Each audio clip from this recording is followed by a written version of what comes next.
about It's now. DeLeon. Alright. Alright, DeLeon. Right. The spectacle of inspection. You two, what's especially auspicious timing. I was thinking of you and suddenly you appear. As I'm sure you'll recall, Master Poo-Poo claimed his purpose in coming to our world was such and such a missing comrade. Which is of course merely a cover of his true objective, laying down the groundwork for full-scale invasion. But I understand the skeptical masses will demand proof of this sinister operation, thus I decided to bide my time, keep my eyes open, and let things play out. And no sooner had I resolved to do so when I received word concerning the Inspector. It seems they've made progress in tracking down our alien friend. This could be my chance. What a scoop. I say my chance, but I can hardly stand against this cosmic conspiracy alone. You're coming along, yes? I wouldn't dream of letting you investigate poo-poo by yourself. The truth will out, or something truth adjacent, at the very least. The truth will out. But let us be on our way. We're headed to Pakistan, and we don't want to miss even the smallest development. They make him so shaggy they were trying to go for, like, Mulder from the X-Files with him, I swear. Mulder? What's going on? Waterbed, what?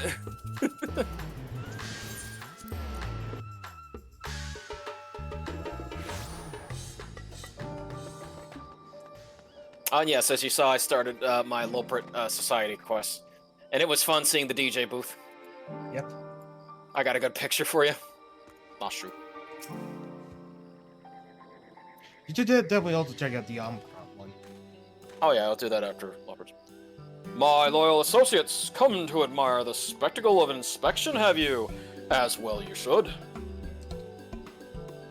Look, Master Poo-Poo! They came to help! Alright. Thank you, BS. You're too kind. And? Then. Thank you, Rugal. Thank you, Rugal. What? No more poo-pooing? You speak our language now. No echo or universal translator what's it's required? No translator chip? What do you think, Vash? You speak our language now? Okay. A little circlet I'm wearing. It was no great chore to master your tongue. The grammar is syntactis brown simply simplistic. Such a terrifying intellect. What hope do we have to prevail against it? So how did you know we were done the search of this particular area exactly? Why, my tried and true Inspector Sense, my dear fellow. All the perceptible and imperceptible signs pointed me in this direction, although they did neglect to include a precise location. For that, we must rely on another tried and true inspecting technique, interrogation. Spread out, everyone, and question locals of any poo-poo shaped sightings.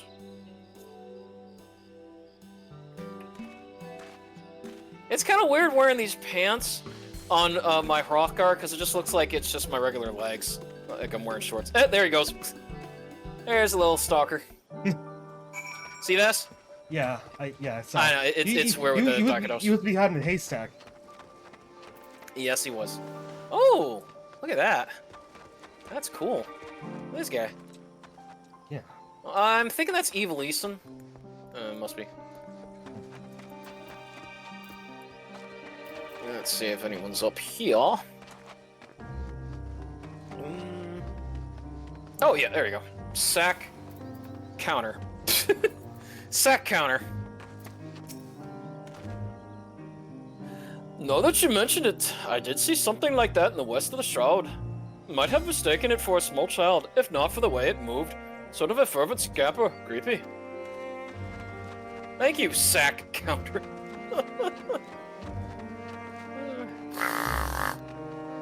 Alright. Crate, Inspector. Vass?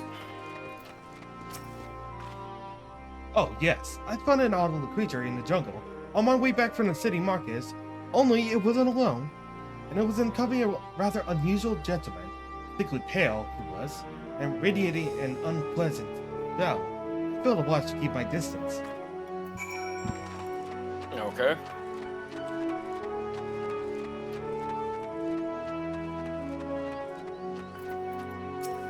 What do you know, my man?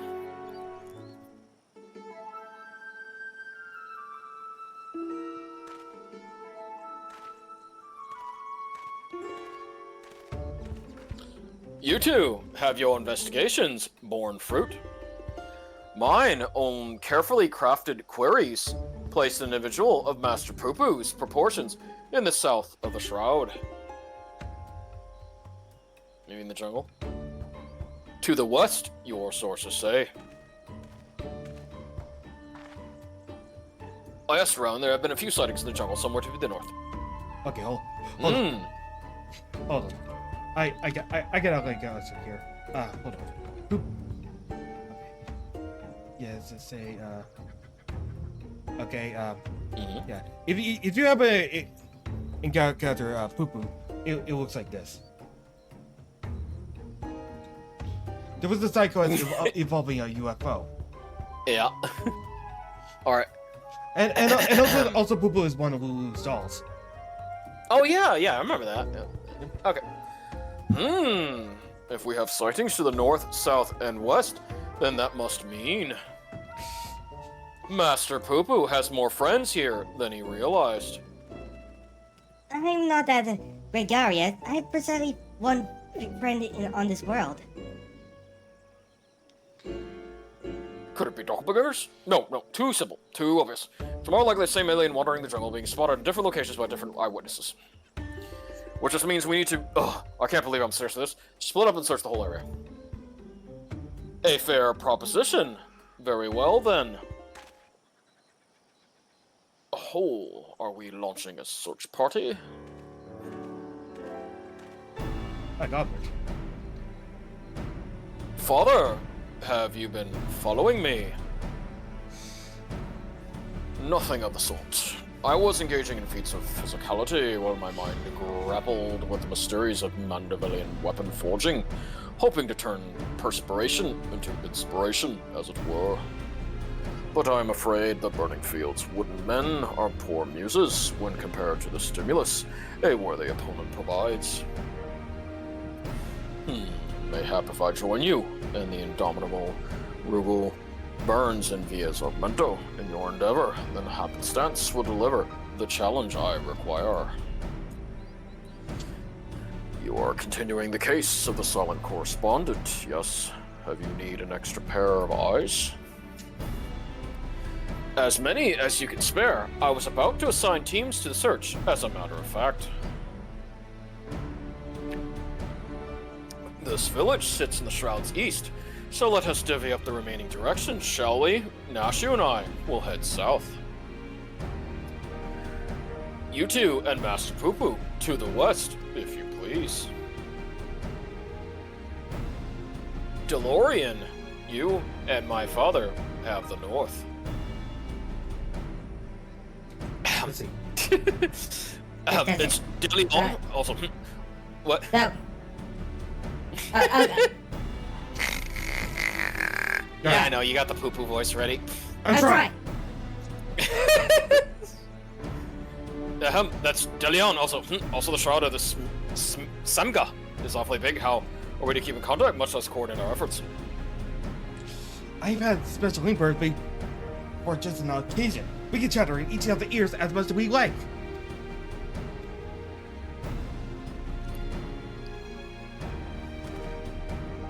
Are you mad? The Shalians will listen to on everything we'll sing. Lots of instances out there the final days have been prevented. Yeah, but this is a conspiracy guy. Really, all the way out here, I shouldn't think of their hearing is that good. But seeing as you mislike Linkbird so much, what godblood can hold the one for your team?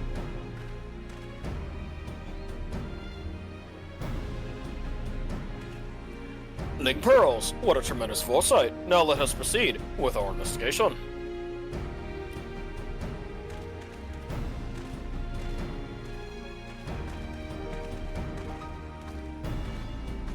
Oh, man. Alright. even the wizards go searching the western jungle, yes? I'll follow your lead. Who is now accompanying you? It looked like you were kind of having your normal voice than the other one go through at the same time. Would this be better? Or this? Yes. Okay. That's not bad too. Okay. Alright, boobs. Wait, wait. Oh my god, look there, footstep sounds. Mm-hmm.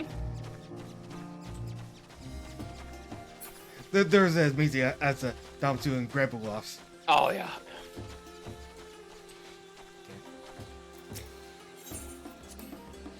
A rope flowing right at our feet. Many stars that have I visited cosmos, but perhaps you have such a bounty of water at this one. Your home is a rare treasure. Alright, keep up, Poo-Poo. Okay. Raise the roof! Raise the roof! Woohoo! Raising the roof. Don't remind me of the Oreo Thin commercials. I'm just going by, like, how it's just something from my era, Vass. I don't even remember that Oreo Thin. Vass, you gotta understand different generations. Alright, it's White Fudge commercial. Yeah, hold on. Oreo Thin, Oreo White Fudge commercial.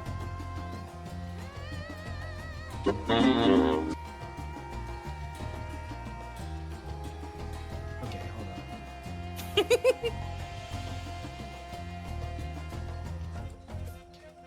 Okay, Oreo raised the roof.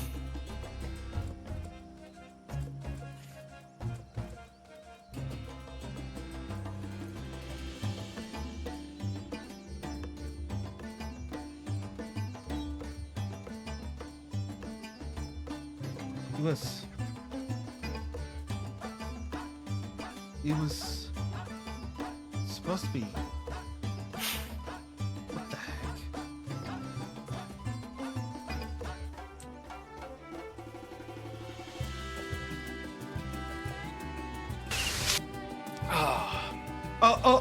Oh, the fudge cream boy. You're gonna get a fucking hate this. Okay, let me see. Where is it? Alright. Shut the front door. Whoa. Right? Get out. I know. Who knew? I mean, exactly. Really? That's what I mean. What? Shut the front door. Right? Seriously. Hello, sir. Bingo. Mahjong. For reals. What? Franklin Delano. Franklin Delano.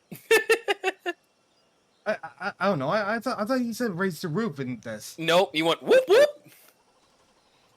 Oh.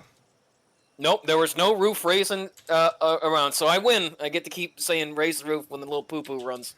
Okay, hold on. Whoop whoop. Yeah, that's all I heard was whoop whoop.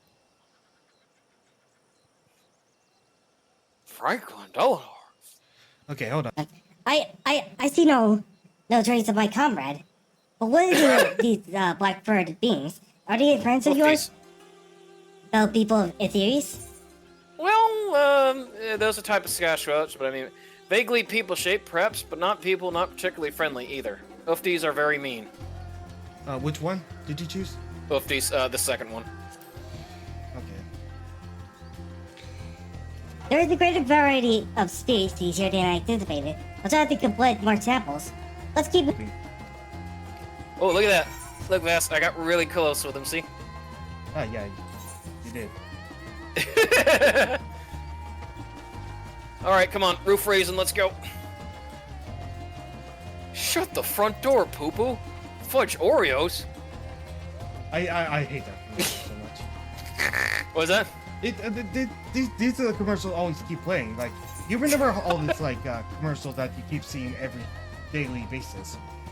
Yes, I can remember one when I was watching, what was it, the Hub back then? It's Gak, Gak, Gak. It's Gak, Gak, Gak. Gak is back. Yeah, that one. Okay. The rock forming sounds that remind me of Homestar. They have the same vibrant hues, the same stark beauty. If only...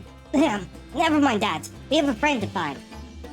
Actually, I do have one that played a lot when I was a kid. That it was so hard. Because the jingle was so catchy. Let me see if I can find it for you.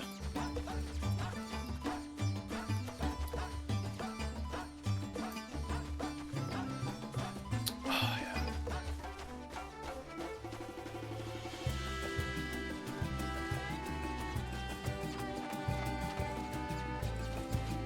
Alright, found it. It's in No Mic. Okay. There we go. Caramello. The original way that Caramello...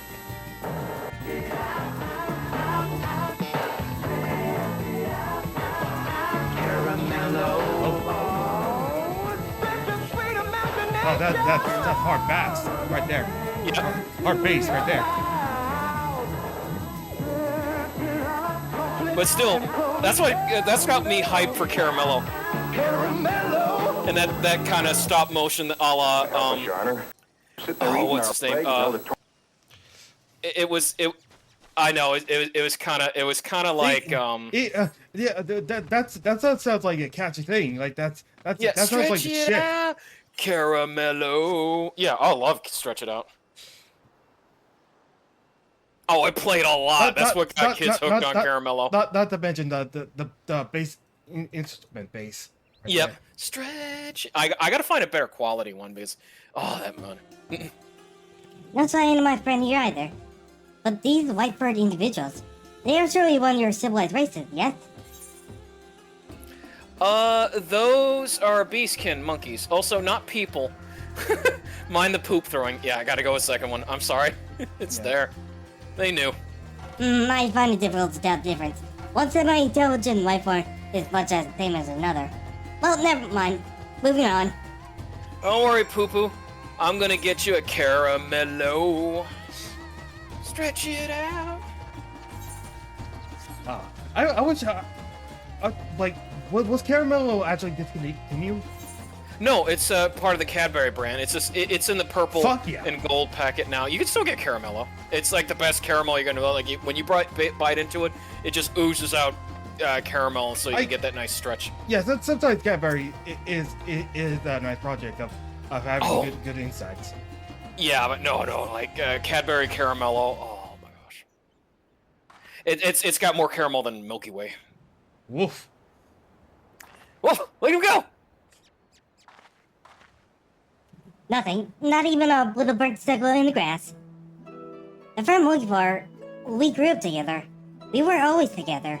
We even shared the same dream, to roam the great expanse of the cosmos. We worked hard and supported one another until we both had starships of our very own. Then the universe was ours to explore. How fleeting that feeling of triumph. Yeah, but that's not a tale entirely. I simply wish to express how dear this friend is to me. Okay, hold on. I have a better idea. Okay.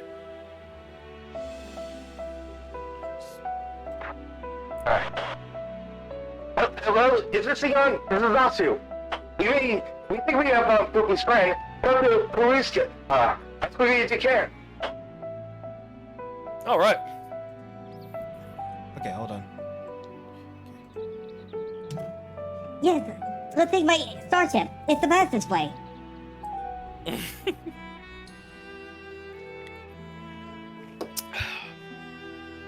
Caffeine-free Diet Coke.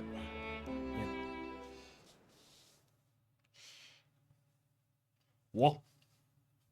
Meanwhile, at Perusa.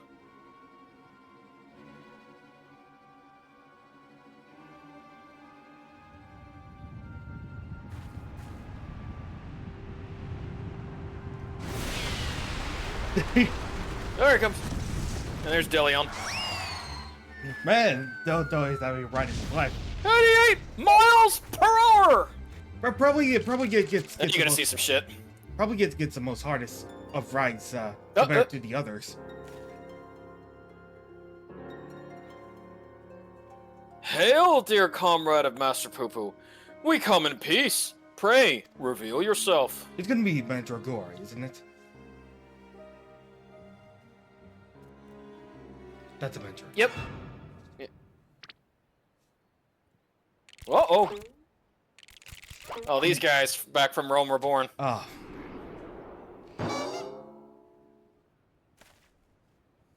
Wait, you're the Mandragoras. I know that gentlemanly overlord's voice.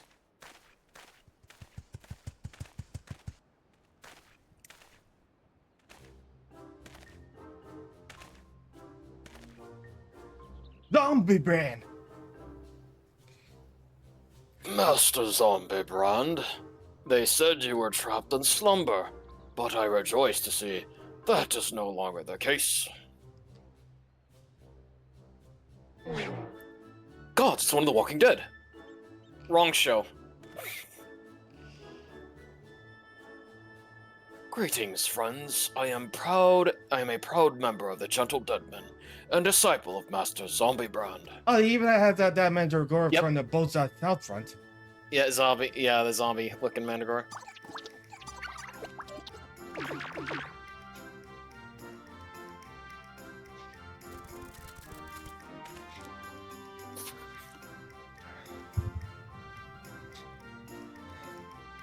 What brings you to Thavner, and in the company of Lanosia's infamous vegetable menace, no less? Allow me some few precious moments of your lifespan to explain. It was a time when the maggots in my skull grew restless and wriggly. Tales of spoiled seedkin terrorizing the region of Bolsha, reaching our undead fraternity, and so on their behalf I traveled afar to recruit a rotten Mandragora. After making his acquaintance, the festering fellow wished to introduce me to his brethren, who he assured me were no less rotten. Thus did I make next for the Lanoska, that I might extend a fetid hand in friendship. When I arrived, however, I learned that one of their companions had been abducted by a strange flying vessel. What was a gentle deadman to do but aid in the search? I turned to the Thavnarian truth, that reliable bastion of supernatural rumor-mongering, and lo and behold, an alien craft matching the Seed King's descriptions had been spotted here on the Isle. Needless to say, we embarked on our journey forthwith. One of our faithful readers, I am pleased to see that even in On Death, the hunger for our truth is not wholly subsumed by this hunger for brains.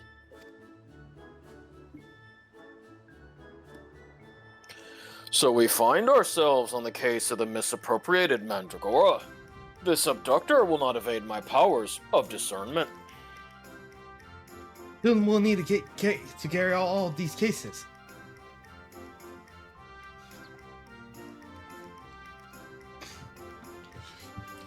An abductor? I have a feeling we won't need to look far. Nope. Oh, there's Rugal. Yep. Of course.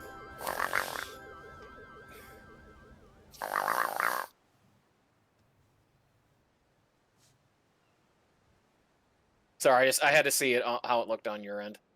Ah, cool. That may have been me.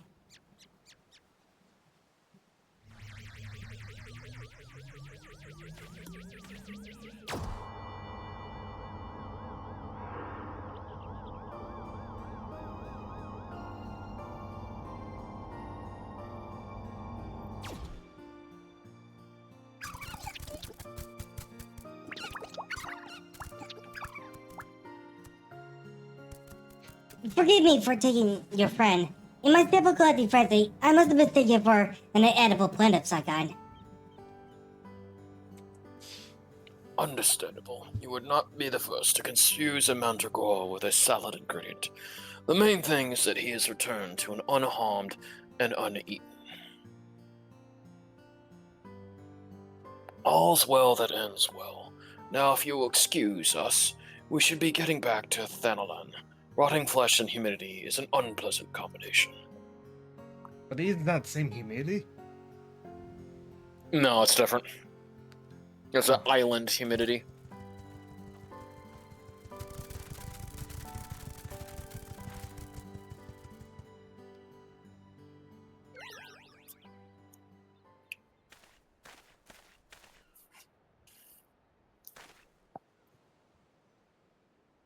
My apologies, Master Poo-Poo. We seem to have missed the mark this time, but I swear to you, I shall not rest until we are reunited with your comrade. I almost believed your keen inspector's sense to be a form of prognostication, but it really was just following your gut, and I'm afraid vague inspectoral feelings will take us only so far. We have an entire world to search, and that would need, oh, I don't know, a veritable army of inspectors. An army of inspectors. Of course! I can simply clone a multitude of Hildibrands as I did before! No, let's not do anything rash.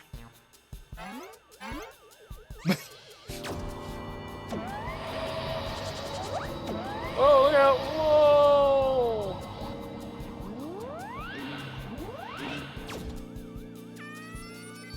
It's always good to have Hildibrand back after missing an expansion. Well, I just didn't have time. Do you just? No, one came out. Whoa!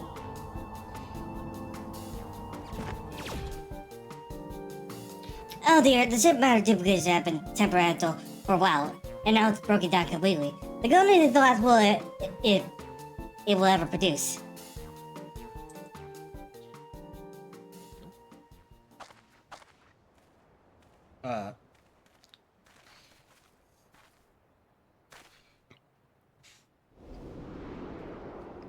The other Hildibrand.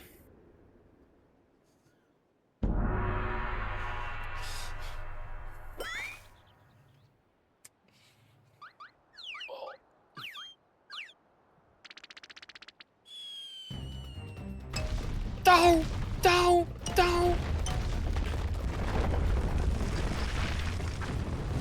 Yeah, the graceful Homer Simpson fall.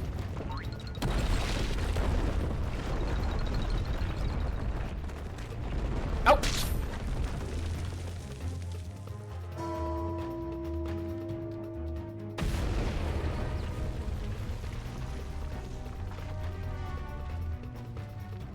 But something is different about that, Hildibrand. He's ball gone now.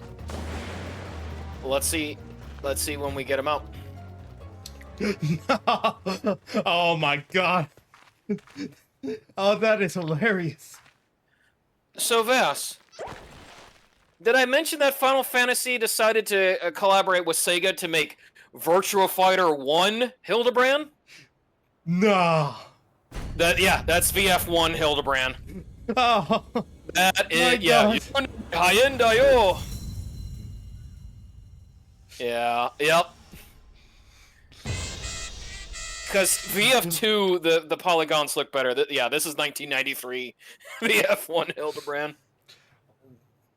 In Edison image, because I remember in Virtua Fighter 4 Evolution, I remember Vas, the 20th anniversary. Well, it was like the what was it? It was the 10th anniversary one. They made a VF1 bonus mode where all the Virtua Fighter characters return in VF1s. Oh yeah. That's definitely VF1. My name is Brandy Hild.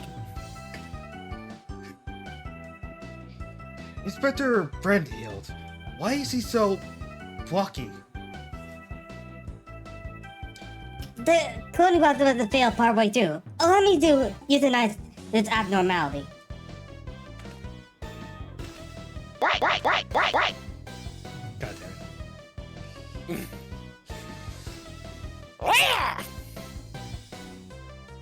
No. Let's not do anything. Rush. That's the way we can tell them apart.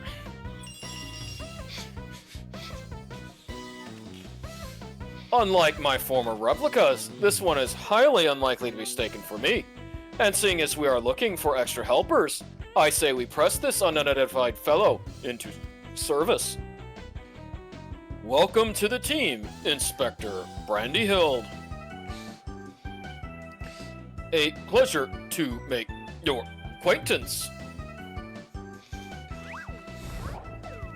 Oh, wait, did that voltage He move? can't quite do it. Yeah, he can't, yeah. Remember, he's a beta. Beta copy. I guess Galbert's gonna just return that back to the temple. Yeah. The beta build of the Hildibrand game. We made quite a mess of that temple ruin, but thanks to Father, it looks as good as new. Or would that be good as old? In any event, I look forward to tackling the remainder of the case of my charming new contemporary. I am delighted to be a part of it. Oh, look how shy he is. He really is very charming. Generational bonding. An unexpected but invaluable addition to our ranks. With our numbers thus bolstered, I say we are ready once more to dive into the fray. Perhaps what of our strategy? We need a new approach. Ahem, if I may. Assuming Master Poo-Poo's acquaintance pilots a craft of similar design, then might we not instead attempt to locate Starship? Such a striking vessel will have drawn more attention than the comparatively tiny being in question. He has a point. She has received a large number of reports from readers claiming to have observed undefined flying objects. We could review said reports, those that meet the criteria of shiny, silver, and saucer-like, naturally, and then remove instances which we know to have been Master Poo-Poo. That should narrow things down considerably. Indeed, what a fantastic idea. Just the kind of brilliance one might expect of one's clone. I was about to make the very same suggestion. Well done, Inspector. Actually, it may look like Virtual Fighter 1.5 or Virtual Fighter 2. But more like VF1, because VF2, VF1 has like sprites for the eyes and mouth. Well, kinda, but again, like if you look at the body is definitely VF1. Yeah.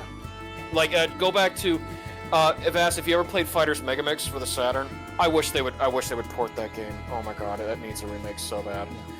I hope I've not overstepped my bounds. I am but a shadow of the original, after all. I have a stack of back issues stored in the workroom I use in the city. People can help me sift through them and cross off the sightings that we've definitely seen, shall we?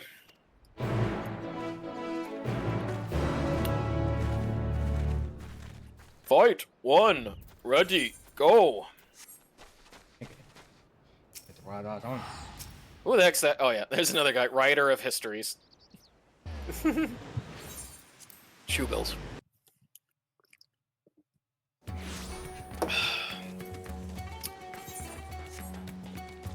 Place to train. Generational bonding.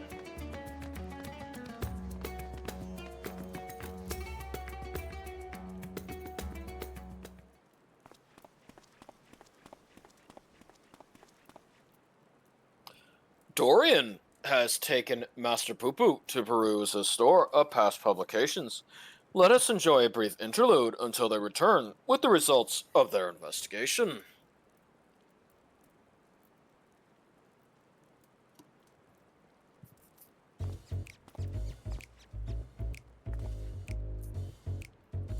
We finished going through all the back issues. If we discount the areas we know Poo-Poo to have visited, it turns out that there was only one other sighting of a flying saucer, in Garland. The account itself was sent to me by an Imperial soldier named Numerius, who appears to be a loyal fan of the truth. All the way from the Empire, your publication has an impressively wide readership. Our audience has always been universal. After all, they desire to know the unknown transcends all borders and creeds. The saucer was spotted during the Imperial War of Fiction. Beyond that, there was no meaningful details. Then we must visit this soldier fellow in Garlemond and wring him from the entire tale. I rate this our only lead, and we've no choice but to follow it up to the Broken Less.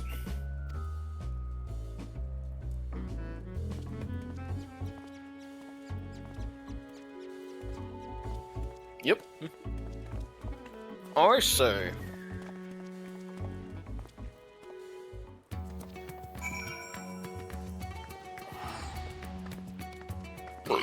Never thought we'd be back there. I had a good workout tonight, Bass, as you saw. That was the updated forecast, by the way. It better be the updated one. It's not Cat 5. It's like, yeah, it's Cat 5 now, not when it hits. People are saying it's Cat 5. Well, for now, but not when it hits. Oh yeah, he's behind the tree. Ay, ay. God, it's like, okay, not when it hits, it's going to lose strength. Everyone present and accounted for. Maybe it's like the people on trading on Twitter hated for that so much. Look, all I know is that it's right now in the Gulf, it will be that, but once it moves closer to land, it's going to lose strength. Oh yeah, your little guy's right here, right next to Godbert, see? Yeah, I see it. We appear to be missing Master Dudley on...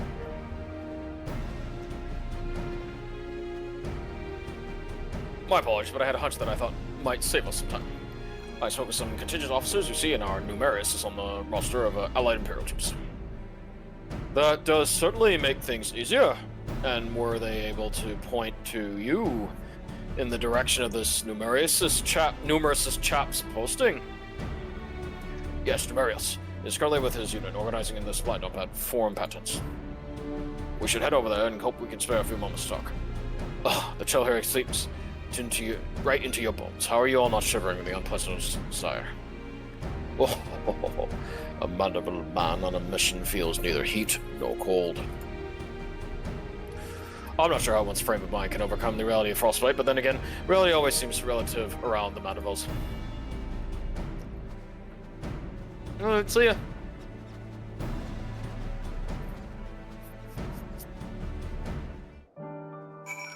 Speak with De Leon. Okay. Okay. Yes, and I got all the Aether Currents. We are on our way.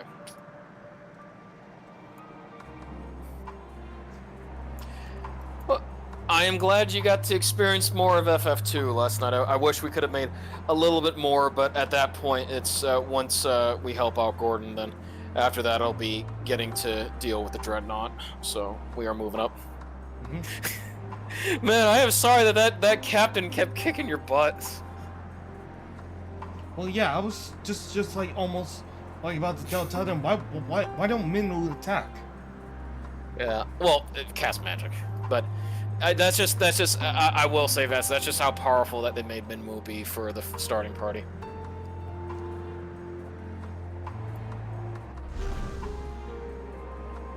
Yeah, right.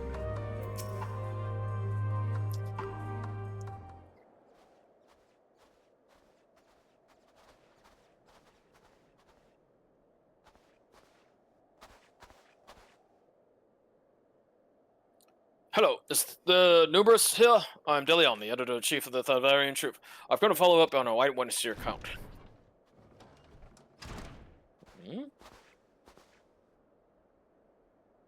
You be Numerius. The answer receives itself. What? Hold up. I. Yeah, whatever you want to do. You're the one with the voice changer. It sounds suck, but The energy itself went on. Wisdom was what the story, but everything I know was in my submission. I've not lived to tell. I'll know if you something else is there. Didn't you say you saw the saucer as well? Oh, I did more than just see it. This was around the time when the fighting with Nervous faction had escalated into an all-out war, you understand?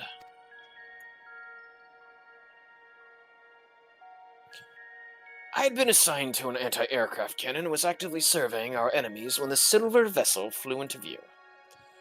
Some new kind of war machina, I presume, so I opened fire and knocked it out of the sky. Presumed? You mean you never got to look at the wreckage? We were at war. I wasn't about to venture onto the battlefield to indulge my curiosity. It's probably still out there, somewhere.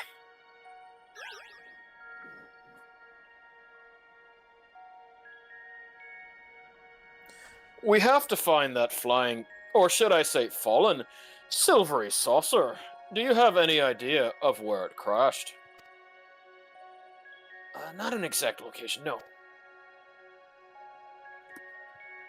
Then we best have the god's own luck. There he is. Yep, Garlemann's capital region encompasses moms and moms of Ashley Wilderness. If I may, Do you happen to remember the approximate speed and bearing of the saucer, and the position and firing angle of the cannon? More or less, I think. An artillerist without a head for numbers wouldn't be long for the profession.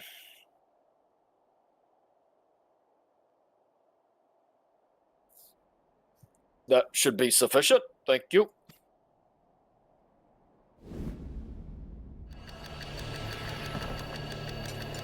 Oh my god. The numbers meme.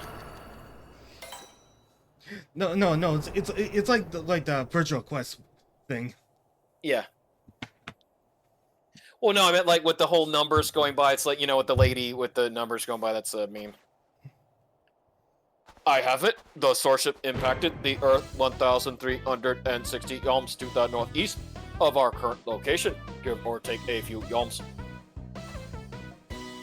How in 7 hells did you arrive at your conclusion? Elementary algebra, my dear De Leon. Assuming the craft belonging to Master Poo-Poo's comrade is of similar construction, determining its trajectory is trivial. Ah, my brilliant clone, ladies and gentlemen.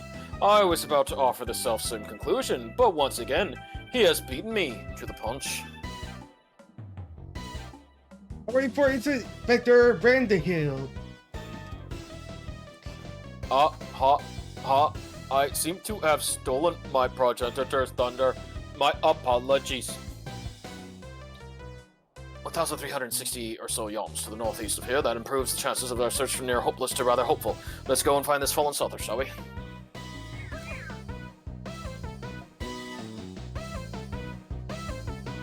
Hey, out. Thanks, Demarius.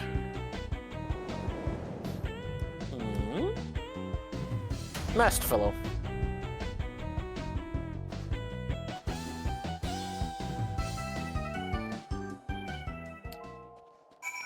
Oh, that's some Nintendo DS, friggin', oh, what was it? Oh, what was it? Not Capcom X, Namco, but like, the Cross Zone. That sounds like some Project Cross Zone music right there. Yeah. Because they had that same type of guitar riffing for the Sakura Wars theme. Whenever you selected Sakura. Oh, I love that theme. Everyone, 3, 2, 1, victory pose! Ah. I forgot the one thing I love about Garland and Vast, that pianoing. So good. It's like, it's on par, if not even better than the one in Lakeland. And then just this whole view of like a ruined capital city of Narsh with the Tower of Babel. I'm gonna enjoy once we get to Pixar Masters of those. Oh, Vass, are you still up for doing your version of Final Fantasy III, by the way? When we get to that? Yes. Okay. Alright, black metal debris.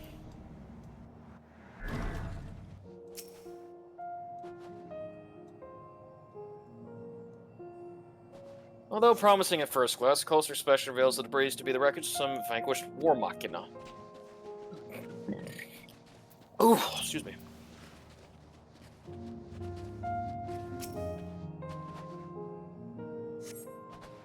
A scorched and twisted scrap of metal plating, a starship like Poo-Poo's could well have been reduced to a similar state were it hit by artillery rounds.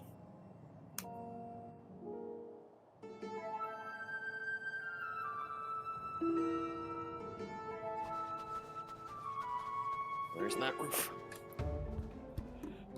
Oh ho! We have found you there, you two.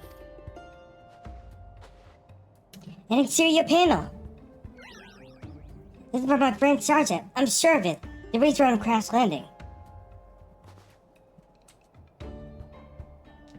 I see no other pieces in the immediate vicinity, which means the vessel may have weathered the barrage and made good its escape. Another possibility is that your comrade recovered most of the wreckage, or some as yet unknown party did. You're saying someone may have made off with our cosmic visitor, saucer and all. I say this is an altogether different kind of alien abduction.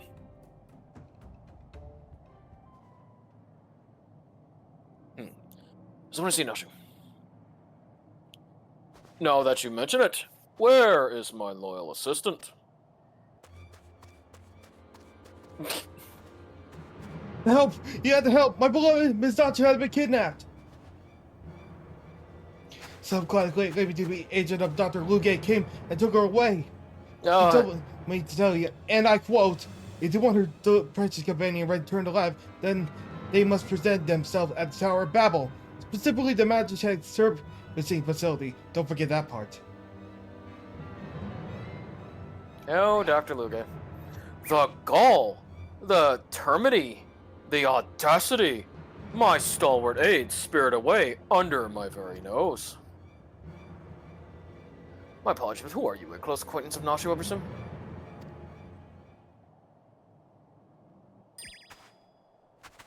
Me? No, I just haven't been found through the snowflake. I'm a snowflake inspector, you see? No, to like all that. Anyway, Bob, you need to go and save Miss Nashu.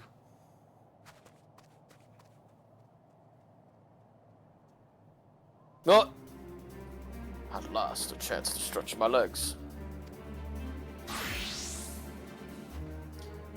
What say you, my son? Shall we get this rescue mission underway?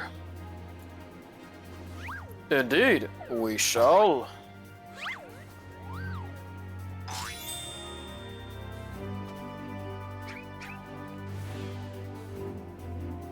Woo!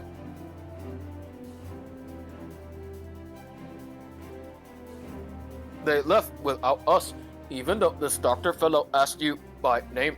Curious.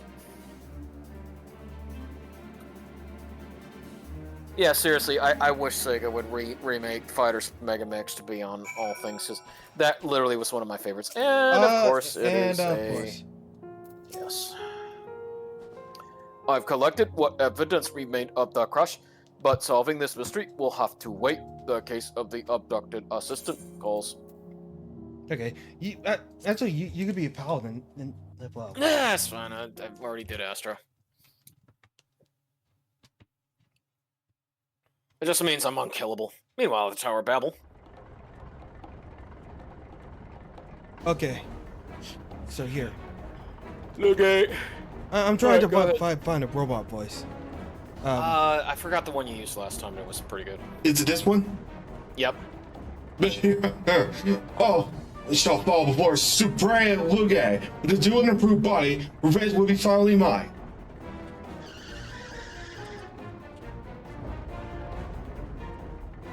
Barnabas. Yeah, no, that makes sense as far as how Luge first was. Yeah, that's wounded Barnabas and Luge taking over. You will release Nashu this instant. What are you two doing here? I specifically asked for an adventurer. Be gone before I release my fury prematurely. Oh, this promises to be a proper battle. I see no reason to trouble them. We tackle this menace as father and son, the Mandeville men, together. Agreed.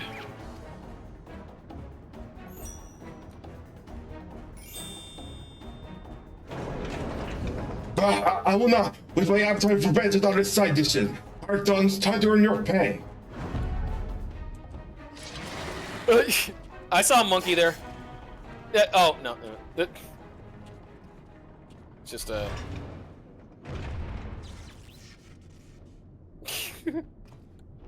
Oh, a little warm-up before the main event. Please tell me play as Godbert. Get them! Batman battle! Wait. I need some like wham, biff, and whatnot. Oh, we are playing as Godbert. Woo! That's what I want. That's what I'm talking about. Yeah, Oh. that's what I'm talking about. Yeah!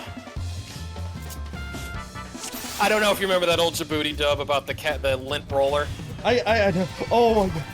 That's what I'm talking about. Oh, you ain't having none of it. Woo! There you go. Godspeed! Oh my god, it's... That's... Mike Hager! Oh yeah, he does the... Spinning lariat. Drop kick.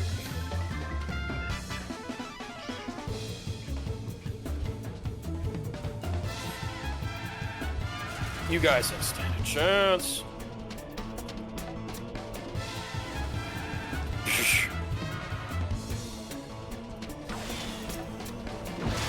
Oh, he's just taunting him. Get back here, you bastard. How does that one go?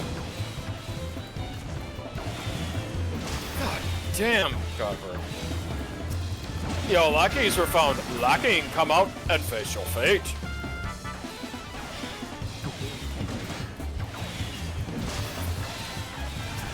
This impending dread.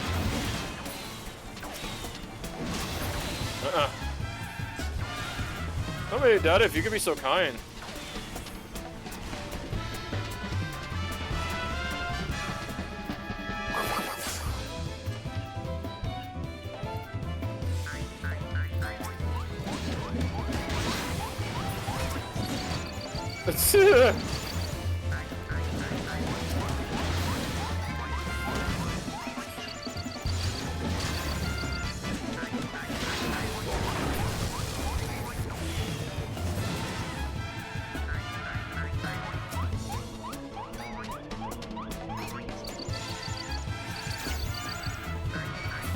That was too close.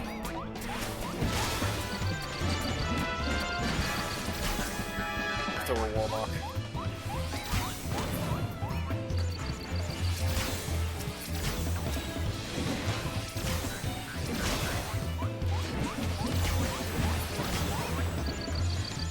Oh, they need to throw 2 more taps of the hammer.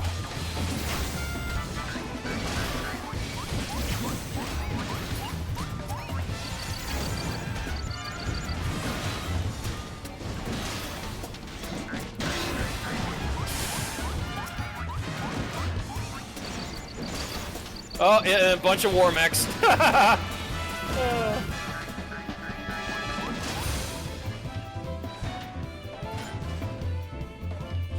Oh, I don't think so.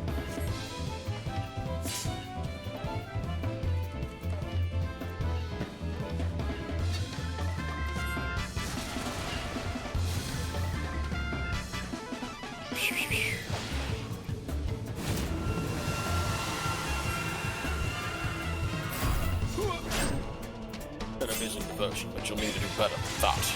We've broken your toys. This is over. Surrender.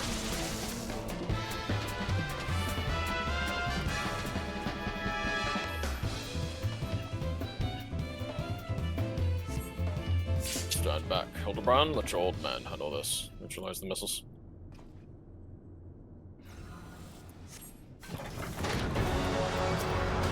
Explode on them. Amazing.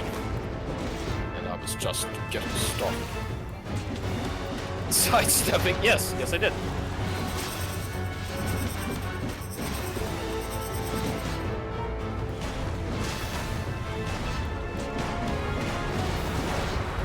Alright. Oh, finally decided to take it seriously. No, cool.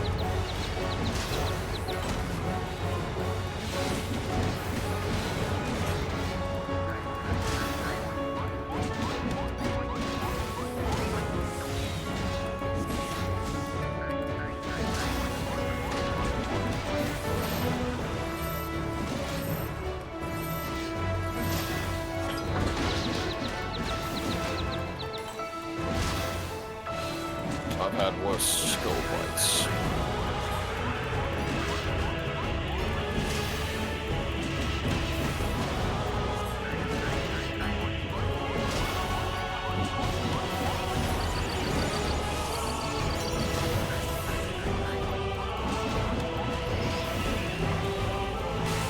Magic check me here. Oh, but it's the pans, just like from Kefka.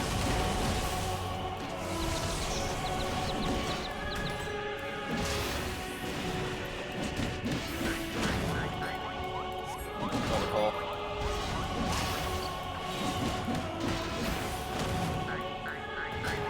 Next trick.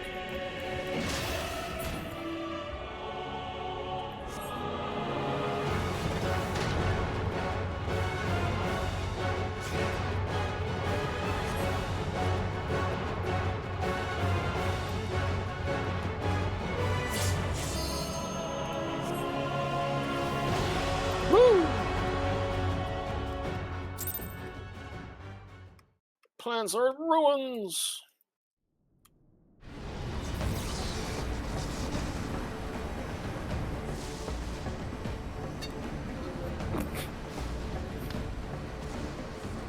Doctor leaves himself wide open. Let us seize the advantage. There we go.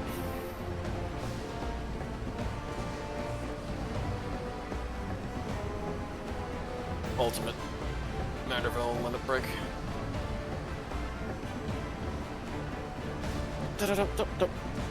Now's our chance. I just love this. There we go. Double suplex.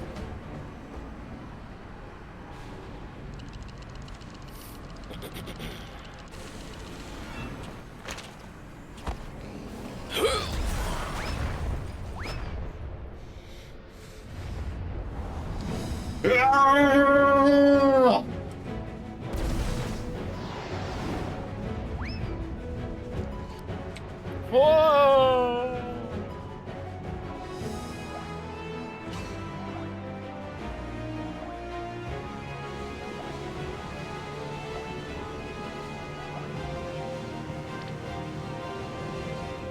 The Manderville Man.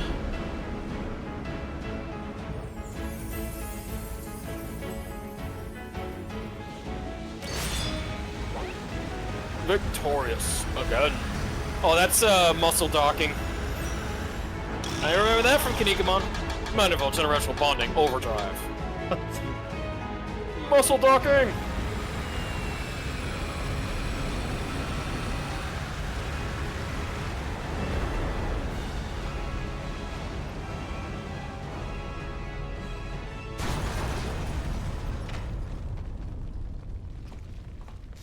This Hildibrand questline, it has to be the best one yet. Oh yeah, because like to me, like Realm Reborns were so damn good. Oh, take that, Barnabas. Things seem to be well in hand. Don't get ahead of yourself. Oh. There you are, my lords of Nemesis. I did something special just for you.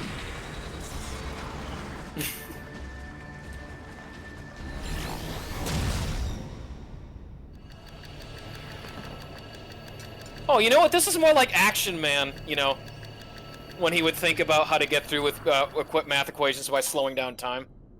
The mainframe version of Action Man, if you ever saw it. Yeah. Oh yeah, it is. Oh shit. Greatest hero of them all, Action Man. It was an underrated thing because, you know, everyone. Oh, Coleman. Nope. That's not it. Yes.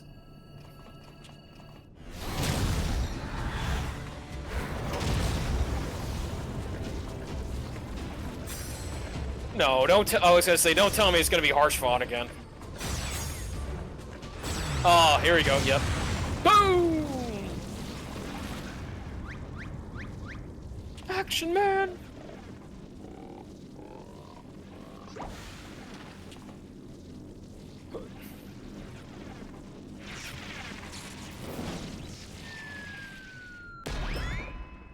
Oh.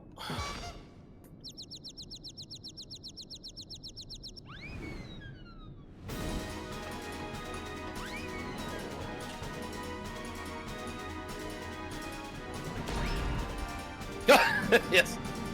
Volleyball served. There we go. Power spike. Jack, no, it's a Jack shot. Jack shot. No! And you said Yoshi P don't like Final Fantasy X. They keep putting in Blitzball references the entire time. Oh, that was a lovely nap. Oh, did someone build a magic observatory facility while I was asleep?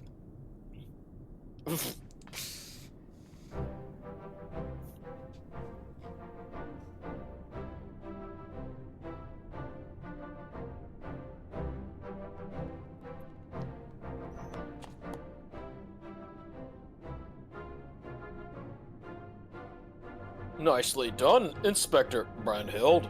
Once more, the clone has put the original to shame. Inspector, please, I am but a pale imitation of your ideal. I knew keeping company with the famous Rugal Burns and Via's Augmento would lead me to a worthy challenge. Worthy of breaking a sweat, at least. You've done all that work for me? You've done all that work for me. The first one? Yeah. Give me a discount on Manderville. Work. This was but a playful skirmish compared to your usual do-or-die dilemmas. The villain is vanquished, and Nashu is returned to us safe and sound. I say we head back to Rodzet Han to regroup and rethink our position. Your comrade yet lives, Master Poo-Poo. I am certain of it. Take heart, and let us continue the search. Raising that roof.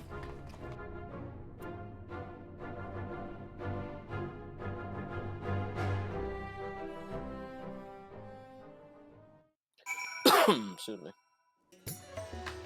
Alright, let me invite Via's Augmento. Alright. Oh.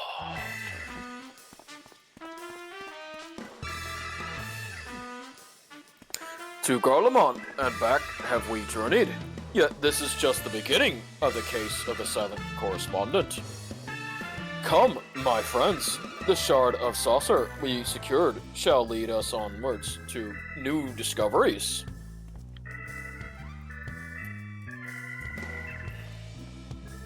Wait for me, Inspector. I don't know which way is onwards.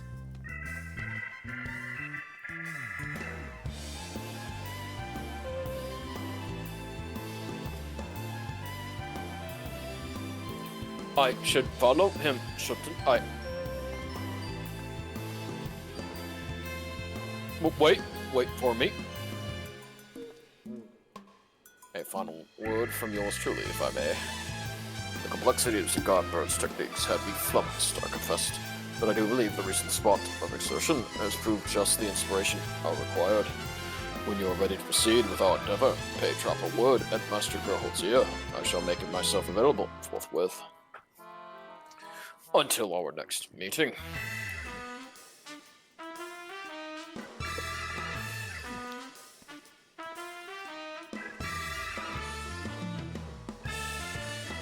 Thank you for assisting my investigations room.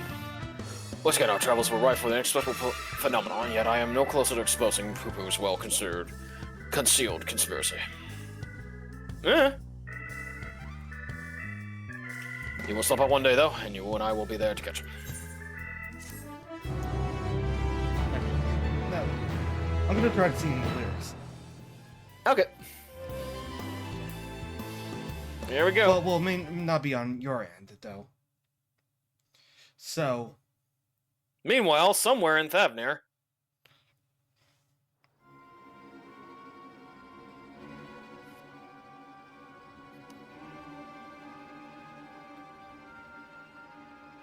Somebody stole Lugae. again.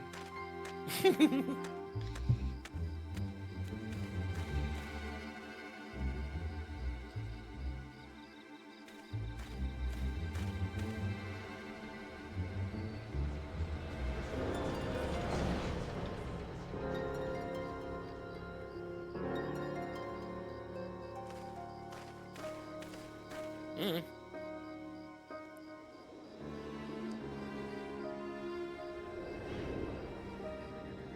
Oh, okay. Oh, you're so nice.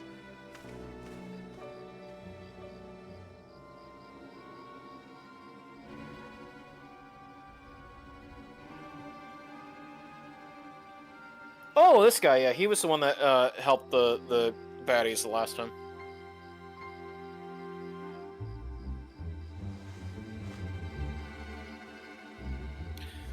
You took my coin and you failed. What audacity that you should return, seeking my Largis once more.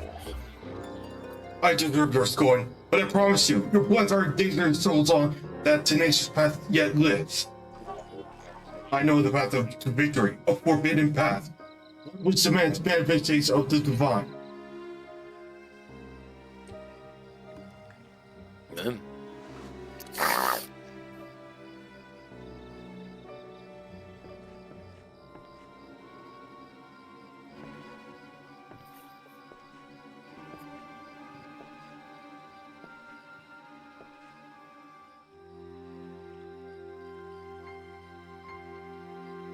You have my attention.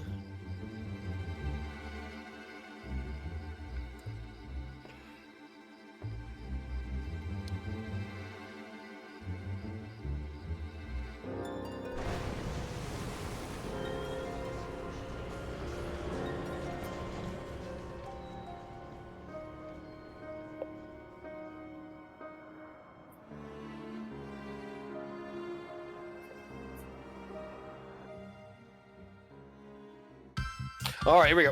Okay.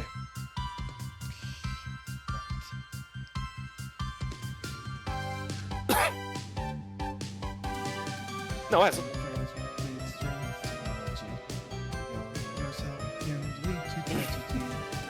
By the time that you get, what do you expect? The blocky on man, Mr. Hildibrand.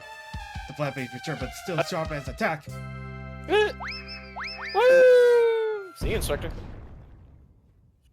Is this different from being in Thavner?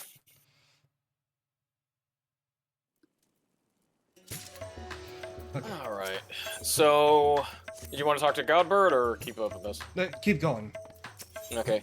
So, if my guesstimation is correct about Godbird's weapons, that means that there's two more Hildibrand parts. So, this one and then the final one after it. Yeah. Yep. You two eager to resume our investigations? I know I am. Do you recall the scrap of alien starship we recovered? Well, Inspector Brandehild has employed us in settling calculated capacity to extrapolate the damage to the greater hull, and he has concluded that the vessel would be incapable of flight without extensive repairs. Our most likely scenario then is to put someone on unknown agent made off with starship pressers along with Poo-Poo's acquaintance. Fortunately, I have a fair idea who that unknown agent might be. After all, there's Singularity Shadow, a cabal with a history of concealing extraterrestrial activity. Actually, let's head over to Karma first. The Inspector and the others are staying and dwelling there, and I'd rather not explain myself twice.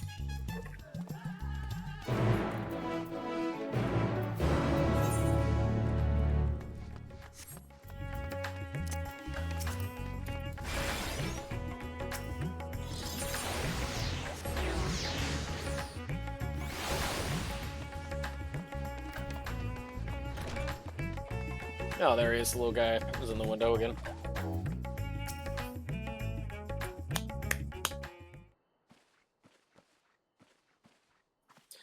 "'Tis horrible misfortune, you two. Calamitous, even. Poor Master Poo-Poo has fallen gravely ill."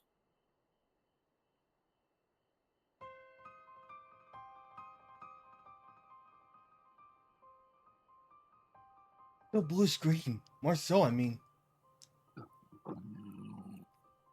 Could he have caught a cold? I suppose it was quite chilly up there in Gorlamond. Poo-Poo is an alien. Who knows what extra diseases might be ravaging his body?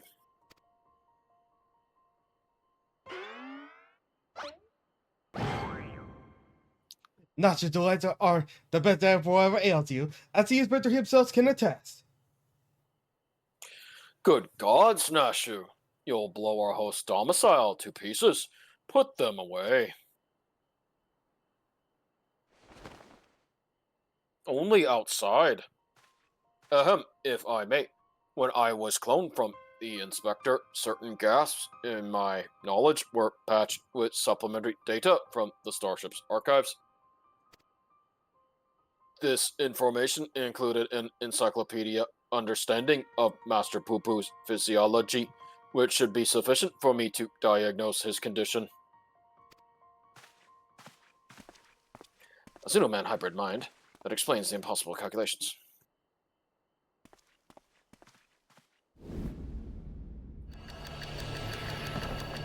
Action Man!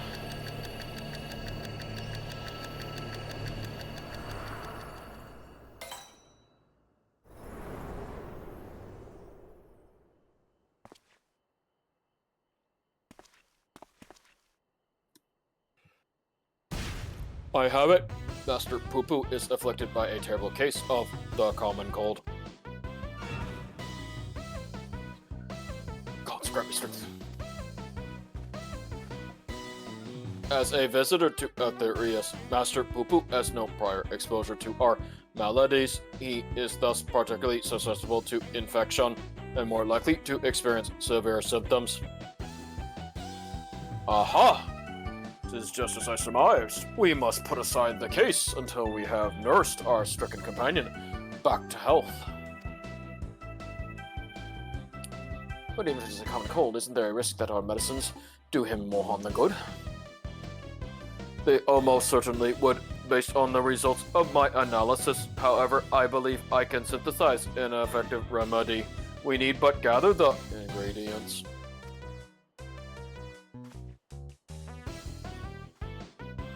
That ingredients you shall have. So, what are we gathering exactly?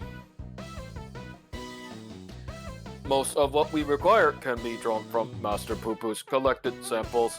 Otherwise, there are only two which we lack.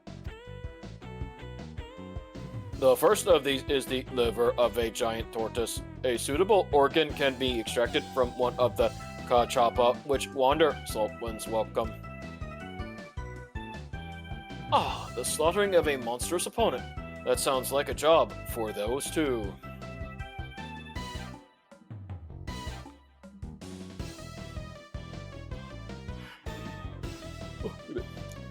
The other material in question is a rare fungus known as dump shroom, which I am hoping can be found among the Great Works' extensive stock of alchemical reagents. Very well, Nashu, Delion, and I will scour the alchemist's shelves. Meanwhile, I would ask that you remain here and keep an eye on our ailing patient. Commander Brandhill, this is the expert on all things Savnir.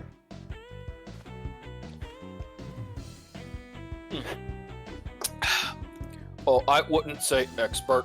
Simple conclusions from simple observations, nothing more.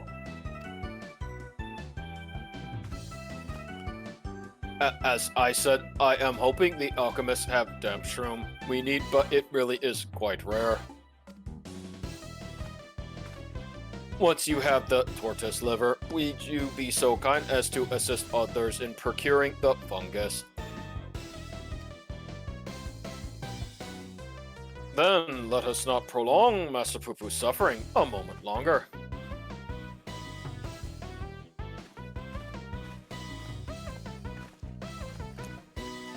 Seems we have a job to do. For the discussion of the edition, we'll have to wait. Yeah, look at him. Oh, What are you doing over there, huh? Yeah! Did I miss?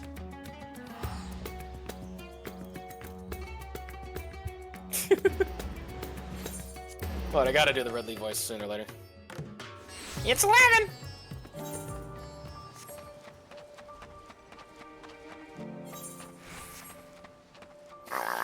Where you going? Where you going? What is that short? Hey, where you going? You're right here, you know? Hey, where you going? Come on, please. Come on, it's right down there. Oh, here we go. Hey, see, Kachapa, I'm already going after you, just like a bit of sandwich, yeah? Stop. Suba, what are you doing over there? Tutor's ugly. Okay. Are you just... There you go. Here's another one for you. Okay, that's enough. I don't want to hear your voice. a bit more. No, you're not hurting my voice. Alright, where's Hildibrand? Oh, Hildibrand's over there at the Great Work. Okay. Yeah. Oh, you're not hurting my voice. No, I recovered from that sickness a while ago. I'm not coughing anymore. That's also, it was just kind of, sometimes I get side effects from, what do you call it? The lisinopril I take for my blood pressure. Hey, get out of there. Finders keepers in my place. Oh.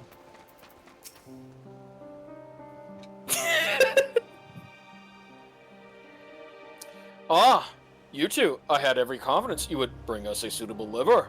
Alas, the dank shroom. The dank shroom yet eludes us. The government said the bunnies had a few applications, but they don't bother to stock it most of the time. We are getting crunked, for sure. Then I must put my keen inspector sense to work. Stand back while I attune myself with the essence of the dank. Get your dank memes ready, Vas. Damp. The word is dumpstrom, and you'll forgive me if I have no faith in your abilities. 'Tis close, my friends, and getting closer and closer, even as we speak.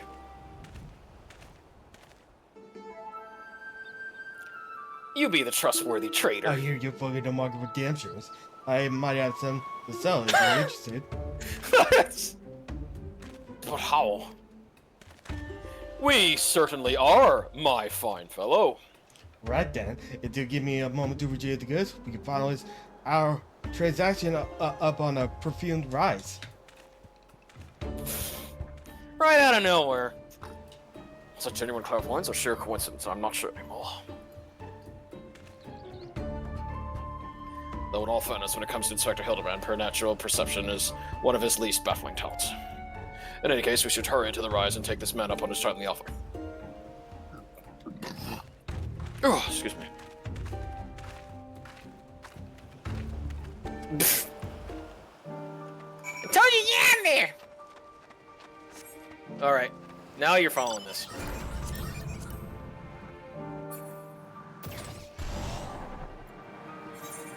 Freaking Carol making me read that whole note. Or that brochure.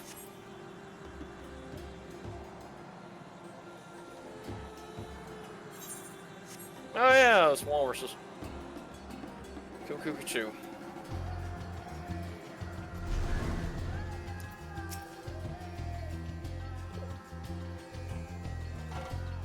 Look at that VaStar.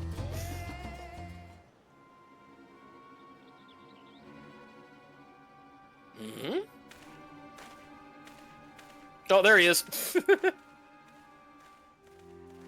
You here? Good. And here's my damn shroom, as promised.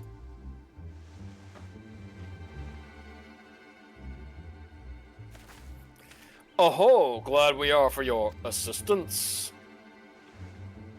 No. Not so fast. There's still a matter of payment. Of course. And how much do we owe you, my good man? Considering the extreme rarity of the fungus question, I could have let it go for less than 1 million gil. $1 million gold for one measly mushroom? That's outright robbery. A bargain, I counter. You will pay tenfold my price in the markets. I thought you would do kindness in light of your urgent need, but I'm more than willing to find another buyer which would bid upon my generosity. Now shoot, how fare we for coin? We're plumb down, Inspector. Oh. Ah, then it is a prickly pickle. Where are we to obtain sufficient funds at such short notice?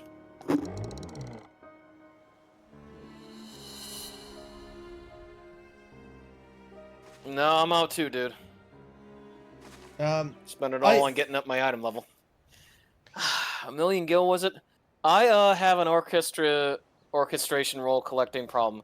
Gotta buy them all. Spent the last of my savings on Return to Oblivion. ZZ. I don't think that's a good one. That is so meta. Is Return to Oblivion like such a highest price? It was, I think, at one time.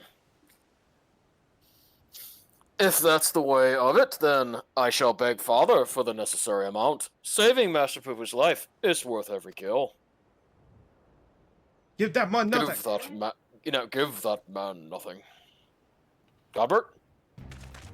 Oh. Oh, no.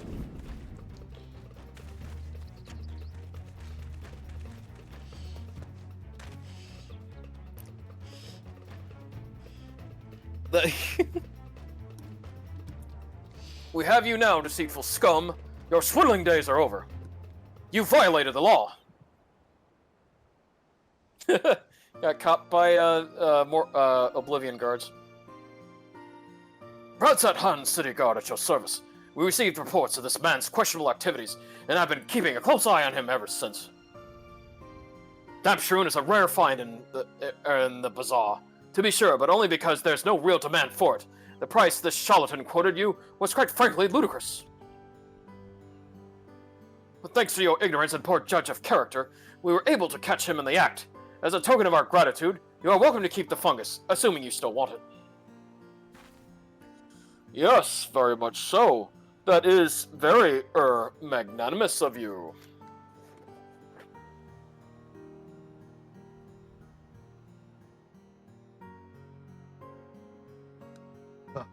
You think I enjoy tricking fools out of their coin?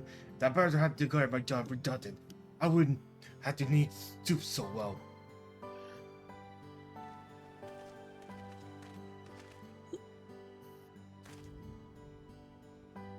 He blames the rising star among the merchant princes for his woes, Van Hoody.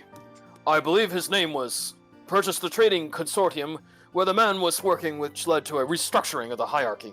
Put a lot of people out of work. Van Hoody? Van Hoody? I know that name. Something about an acquisitions deal gone sour. Father was willing to sell him a slice of his Hannish enterprise, I think, but balked when the man offered to buy our family business in its entirety. Truly there is no telling how deep the coffers of this Van Hoody are, nor do any know the secret of how much amassed such kingly wealth so doubly fast. There are whispers through that he solved alchemy's oldest and most legendary problems, the transmutation of base metal into gold. Unlikely to say the least, but whatever the source of Van Hoody's riches, he shows no reluctance in spending them. He's brought in historic temple to serve at his home and commissioned a private airship among other extravagant expenditures. Nice for some, eh?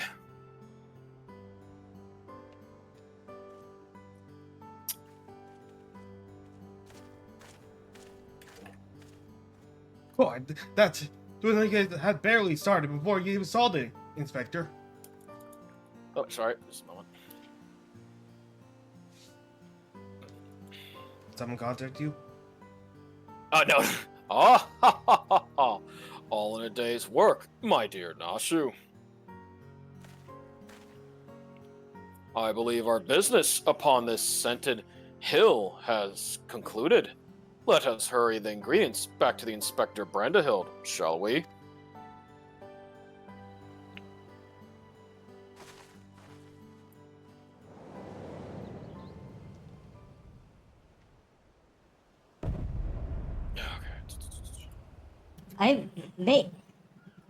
No, wait. That's the wrong one. I've been mauled by his lordship with the theories of divine manifestation, but such a bear yet clings to me. I must redeem myself in his eyes by crushing the most hated foe. What? There he is.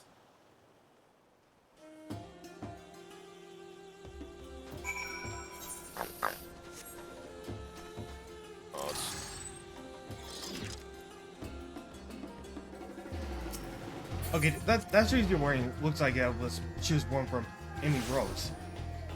What's that again? Sorry. That's shoes you're wearing. Wait, Rugal. Oh yeah, yeah.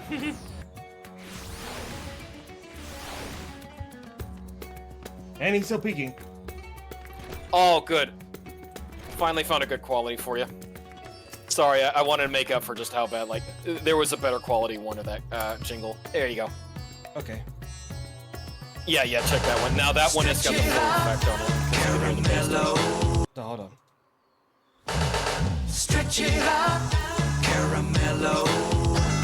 Stretch it out, stretch it out. No, hold on. I got this.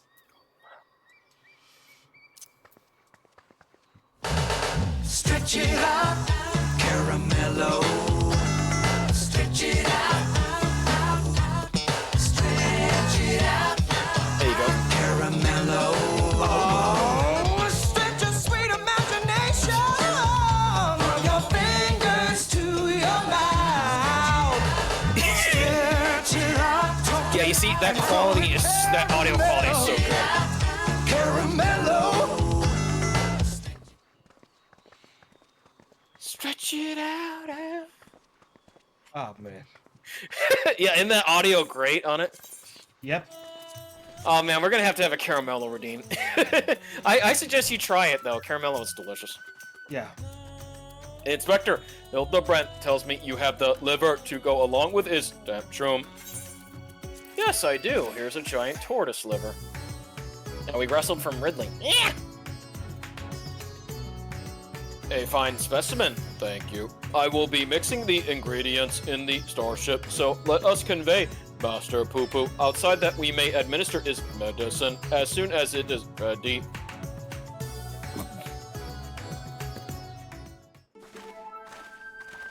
Aw. Yeah. Oh, they look so cute.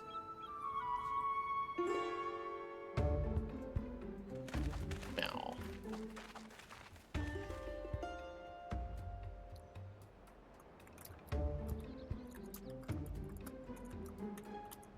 Oh, sorry, just a moment.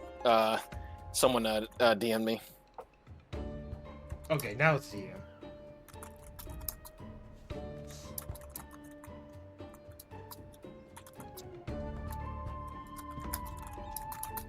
Okay. This should be sufficiently remote. I'll have to craft come to us and we can commence the treatment.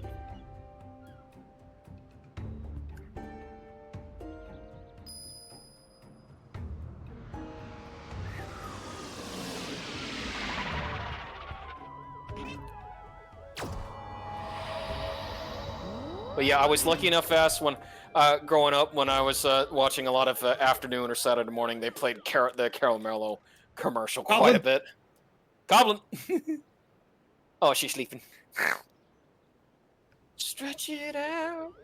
Oh.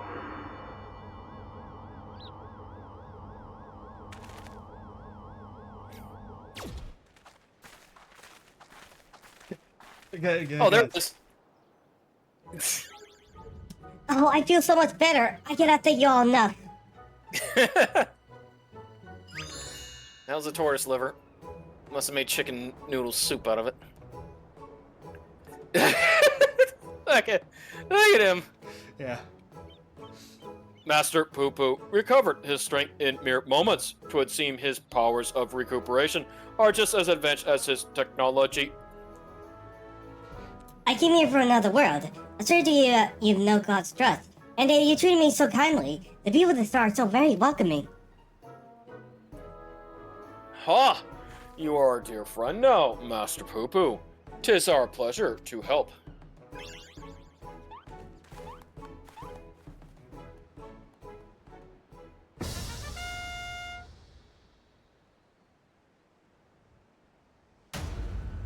Okay, hold on.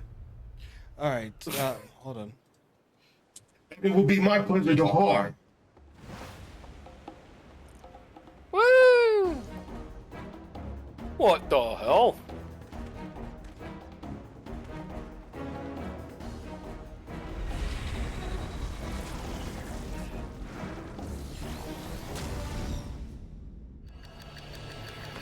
No, no, not the time for action, man.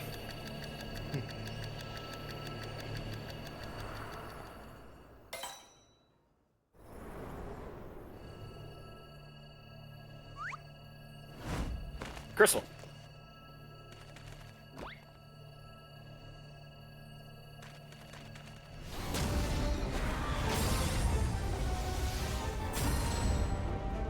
I went up on the same trick twice.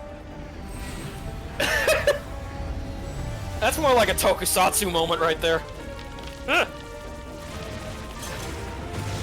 I have such a headache.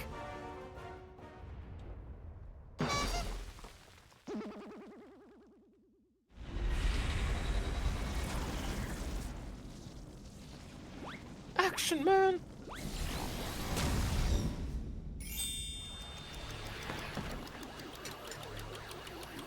No. WarioWare. It is from the, the elevator. No. Mm-mm. Huh. Oops. How does he do it? Coblin.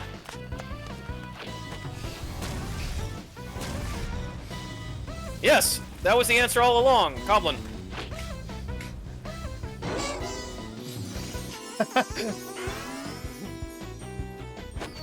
Oh, that Coblin was sweaty. Uh-oh. DBZ block. Oh. Special beam cannon. Huh? Oh.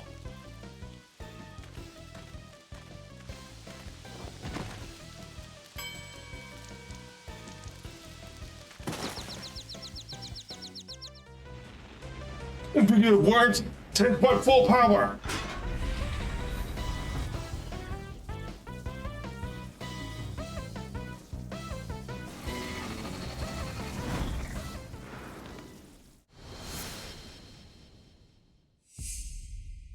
Yes, I've done that game.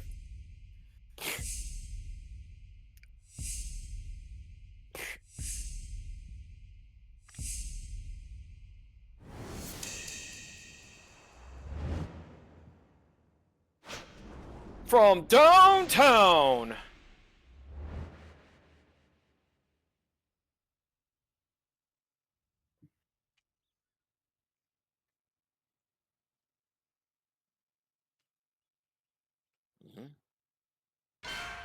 Boom shakalaka.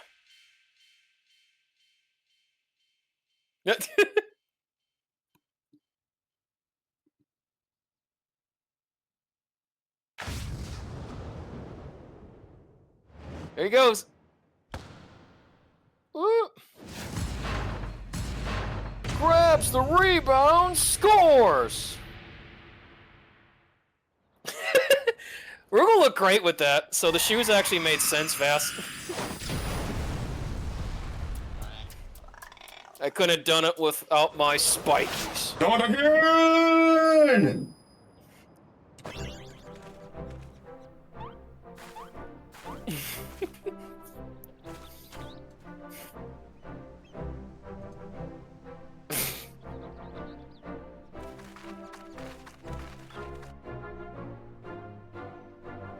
You're the best around. Nothing's ever gonna keep you down. Yeah, we just need some fitting 80s victory music. There's no easy way out.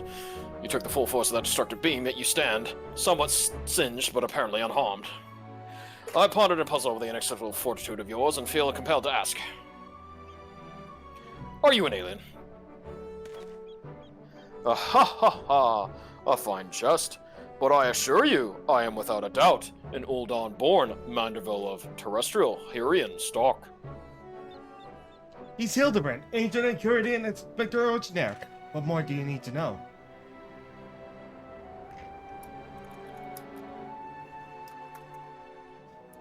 Smoke? Okay. Alright.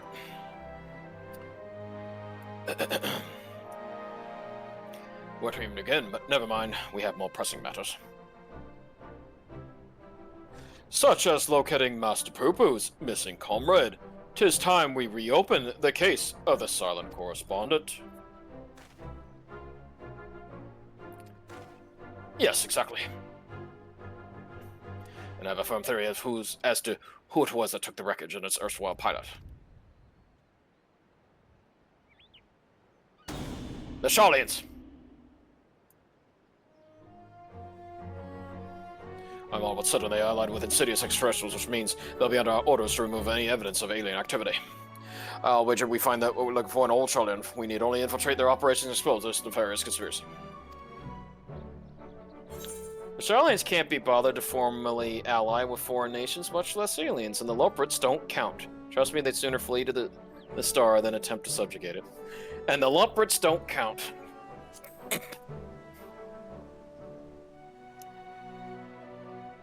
Well, Master de Leon's theory does lack supporting facts. We have no other promising leads to pursue at present. Moreover, I understand that Charlian sets the standard for monitoring astronomical and astrological phenomena. Mayhap their experts have been tracking extraterrestrial movements.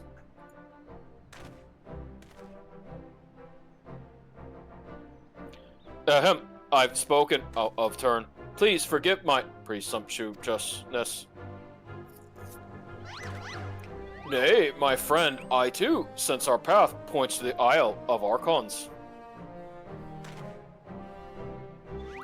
Pack your bags, everyone. We leave for Charlian immediately. Woohoo!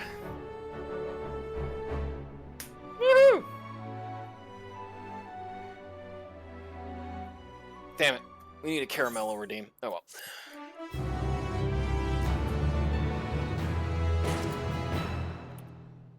Okay. Not from around here.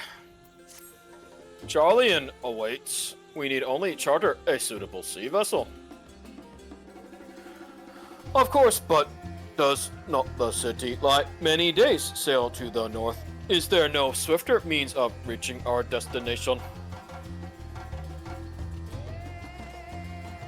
So this experimental aetherite will allow us to teleport thither, even absent from attunement? Splendid. Then we shall avail ourselves of the technological marvel forthwith. Prepare to be sick.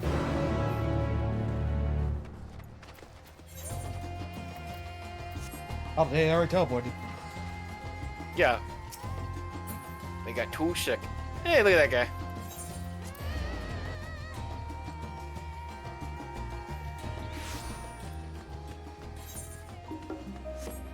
Wiggy.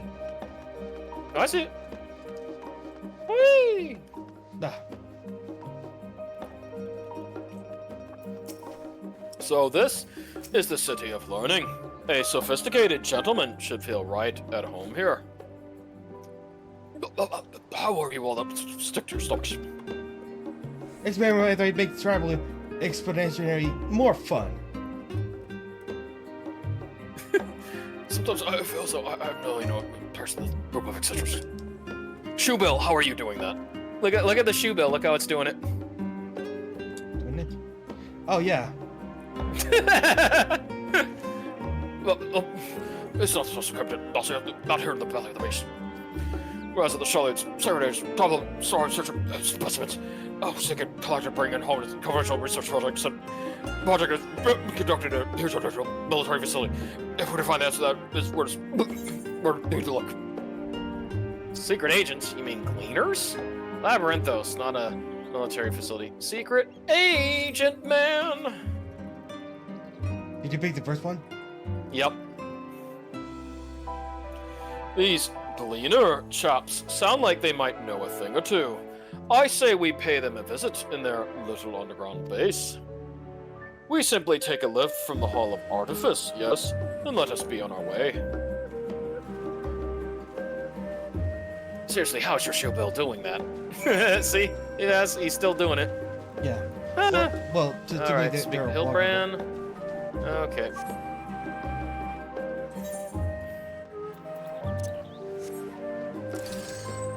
Yeah, see, that's why you didn't diss my shoes, Vas. Because I made a slam dunk.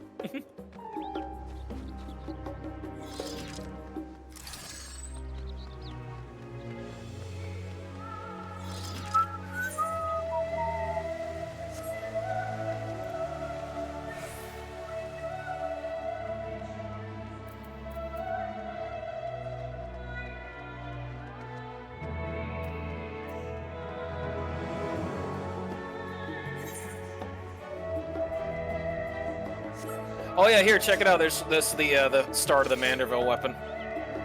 Yeah. I told you that's one of my bucket list things was to get my Reaper the Manderville weapon.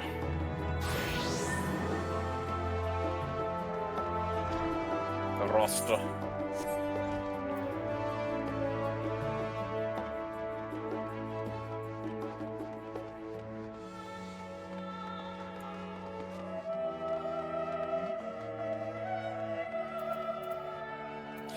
Ah, these must be the lifts in question.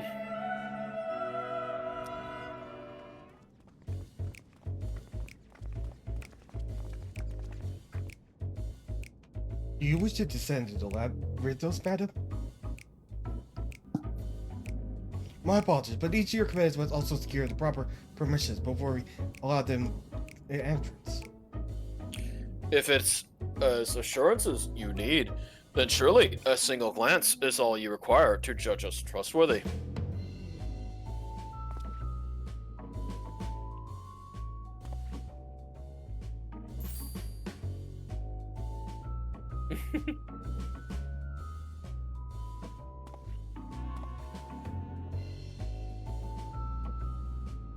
I could certainly make some judgments, but it's neither here nor there. I wish to let it subject to board policy.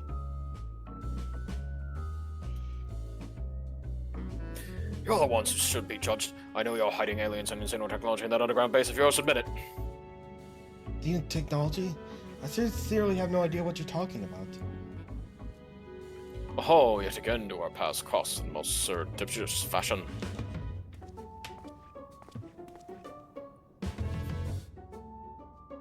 Father, what business brings you to Charlian?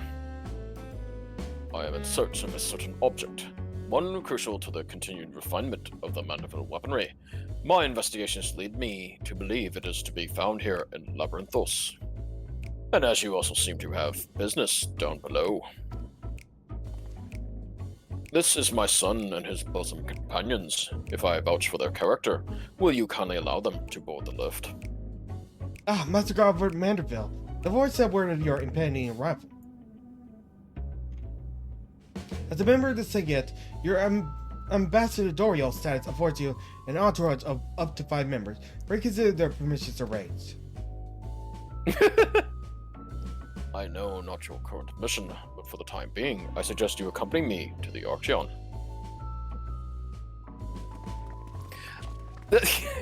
You're not allowed. Get out of here. No way! Go back! Go home! Yeah! See, I told you it doesn't hurt my voice, Vest. Alright, I want to check something for a moment. Once I get there, because... You know what? Because I gotta give a shout out to our guild leader, Jamjack Amira. Let me see how this antelope looks. Alright. Oh. Hello? Did you get one? No. Oh yeah, it's in the company chef. There's 2 more in there. Did not notice. Oh wait, I do have an antelope. Alright, let's go. Wow, look at this thing. It's galloping in the air. Nice. Oh, that's cool. Thank you, Jim. I saw you were having a lot of fun last night. You did a lot of TF jams, didn't you? Because I saw you on their stream. Yes, I did, Vast. What were you doing over there? Vast? What?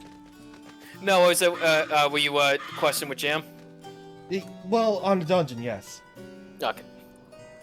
From what Father tells me, this storage facility is replete with samples and specimens collected from every land on Aetherius.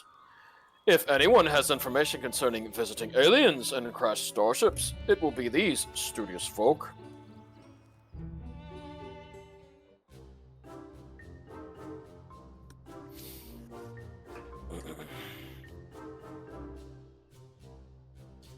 A shiny silver saucer? I'm sorry, but we have no record of any such object in our archives, either whole or in part. Oh, so you would have us believe, but the purpose of this complex is military fortress is plain. You cannot deny that you're conducting secret research on alien starships. We're not conducting secret research on alien starships. Yes, we did build a starfaring vessel in Thamazane, but it was neither for military purpose, nor of extraterrestrial origin. Discussing your foul lies with sprinkling of the truth, whoever you find, I'll dig it up the facts myself, then everyone will hear what you're really up to.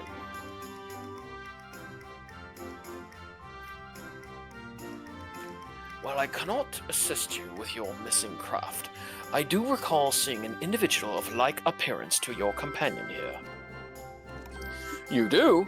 And where was this, pray tell? At Marial Argonomics, in the Medieval Circuit. A lift at the back of the building will take you down there. Many thanks, my good man. Well, it seems you found yourselves a solid lead. I have my own search to attend to, so I shall bid you good hunting and good day. Come see me when you have more tombstones.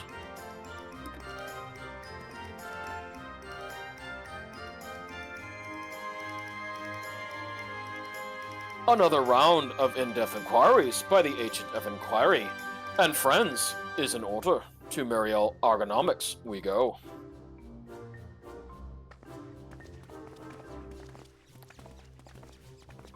Raising that roof.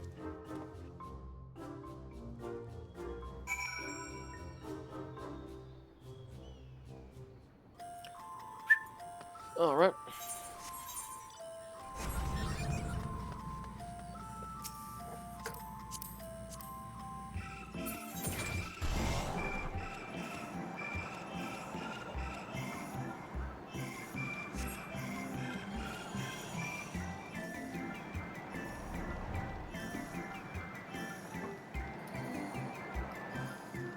There goes. Alright, Vess. Your description would lead me to believe you're looking for the Mandragora's hereabouts. But if, as you say, it's something else you're after, I'm not sure if I could be much help. I've only just started working here, so you may have more like asking the other hands. Okay.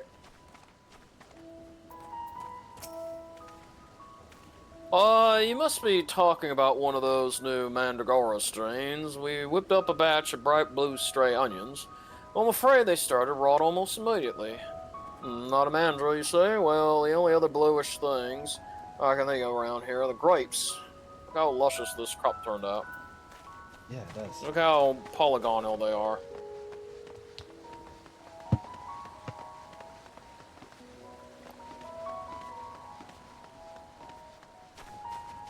Oh, hey, they're talking to you, Drop Mandragora.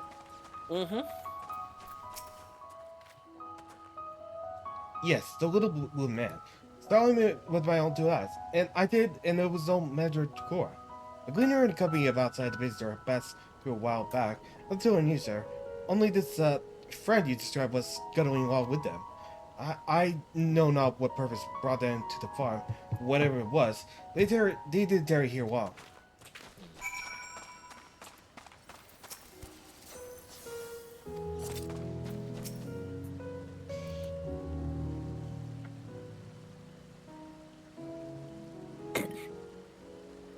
Wonderful.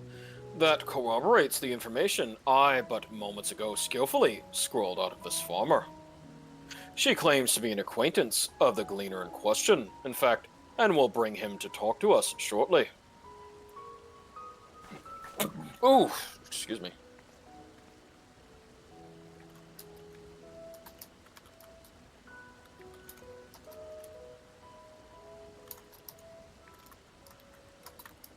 Sorry, just not.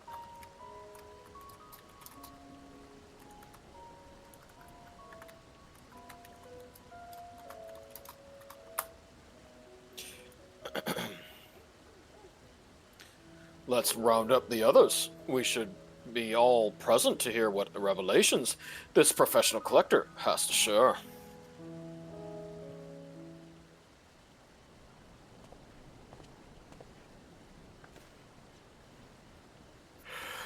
Alright, you be a good-hearted gleaner. You're the fucking rat asking around a little blue man, yes? Oh, and you brought something practically identical. You must be the same species, surely. My friend was really here then? They certainly were. If you move with or three, I'll tell you the whole tale. To begin at the beginning, I was in town there on a procurement mission when I crossed over the hypocrisy and his unusual companion.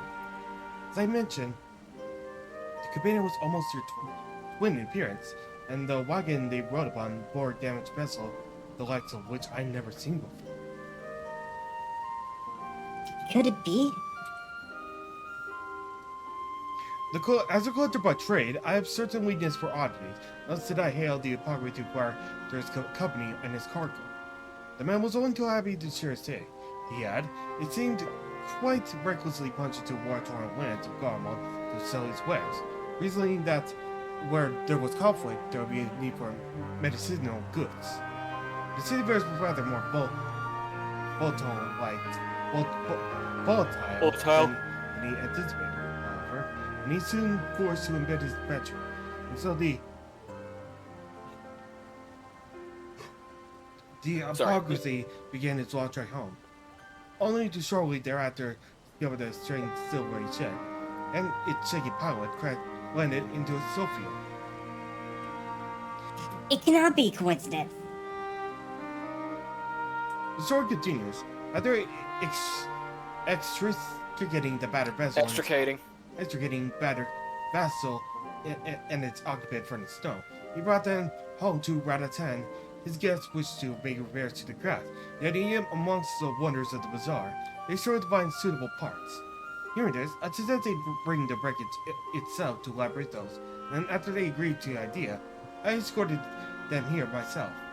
Thus, even the Dalmatian engineers who worked on this ark were stymied by his exotic ship, finds the technology impossible to comprehend, let alone replicate. The little blue fellow eventually resorted to drafting schematics while the engineers followed these step by step to grab the essential bits and bobs. The hypocrisy and his companion were waiting here at Marion.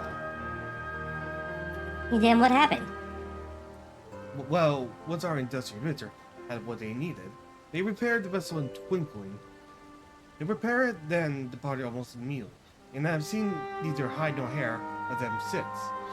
I'm told the hypocrisy paid the handsome sum for engineer's services, but being typical Australians, I wish that they would have happily forfeited the going for a chance to pour over every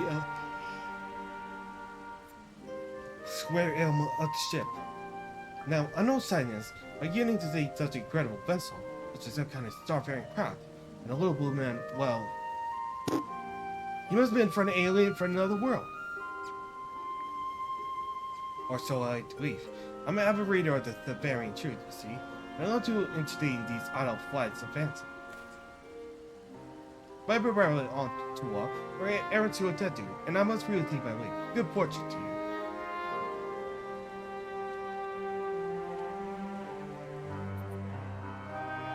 Can it be true I have a readership in Sholian? Perhaps I've misjudged these people. It would seem your comrade is hale and healthy, Master Poo-Poo, and in the company of a Hennish alchemist of undisclosed description. Yes, this is wonderful news. I'm grateful indeed that we made the journey. I have a feeling this case will soon draw to a close. Come, let us return to rods at hand and continue the search.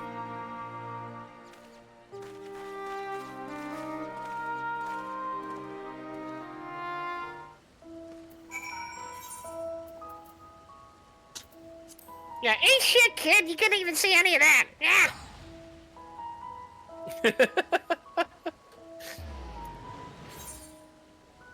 I'm sure he'll be back at the window.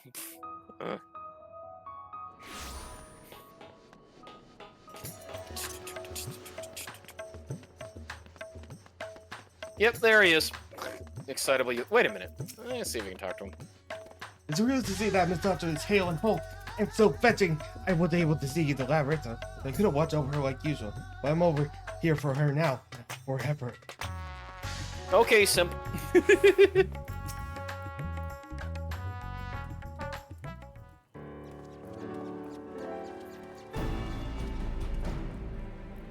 To summarize our findings, we know Master Poo-Poo's friend is safe and in the company of a Heinish gentleman, and possibly here on this very isle. Oh, that does sound promising.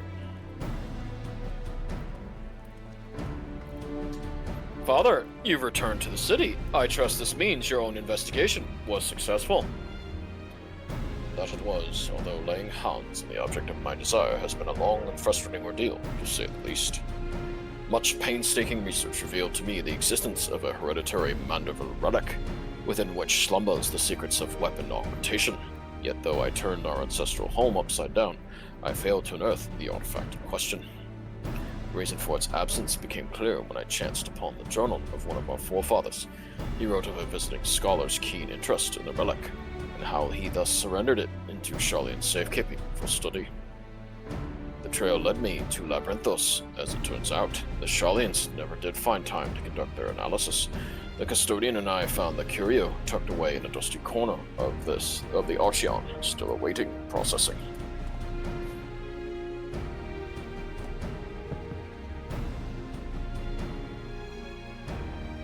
And here it is, an oddity every bit as perplexing as Godbrand's cipher-bound manual.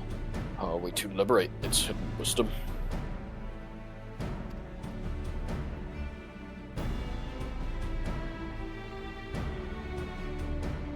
Oh, I can help with that. These debates were made by Mandervillians, a star-faring race with whom we once traded. Starfaring? Mandervillains? Yes, an highly evolved species with the mastery of advanced technologies. Our people share ideas and inventions, so I'm quite familiar with your family's relic. If you wish, I can have a debug project with whatever images stored upon it. A target wound would afford us the clearest view, however. Then let us retire to our rooms in Kama and dim the lanterns. We must behold these secrets in optimal conditions.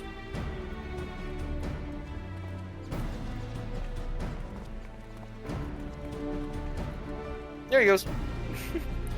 Mandervillains. A coincidental naming, or is there some deeper connection?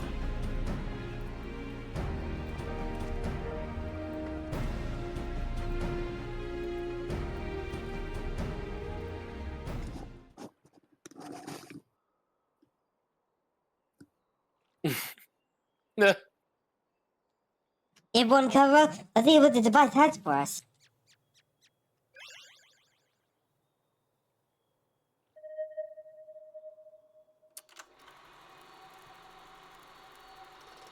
Vacation photos.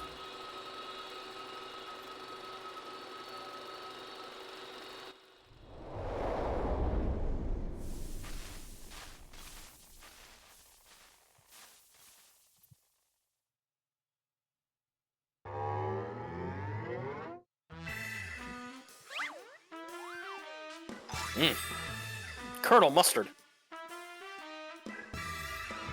I am Godbrand, Wanderer of Stars and Weaponsmith Extraordinaire. First Lord of House Mandeville. This is Godbrand, our founding father. I record this message that my descendants may know the truth of their cosmic origins. This tale is long, but I bid you watch until the very end. End. Heirs of mine, I am not a man born of this star, or even a man at all. I am of the Mandervillains, a race which hails from the far side of the great expanse.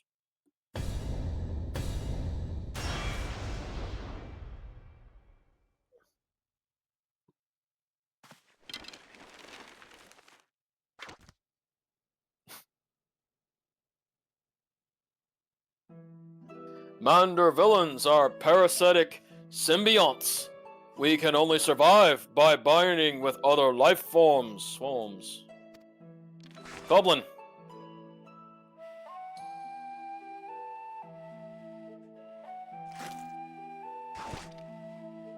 Once our essence has taken root, we supplant the host's mind and strengthen its physical structures, imbuing our new form with a steel-like resilience. I knew there was something alien about that impossible imperviousness. Then, through the conjoining of compatible host bodies, we produce offspring which harbor the next generation of Mander villains. The symbiotic variant eventually takes us to the stars in search of potential new vessels, adapting and multiplying. So it was that our race proliferated and spread throughout the cosmos.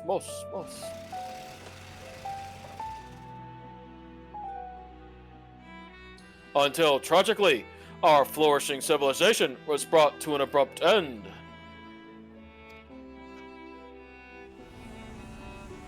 Every planet upon which we, Mander villains, resided was visited by an inexplicable calamity.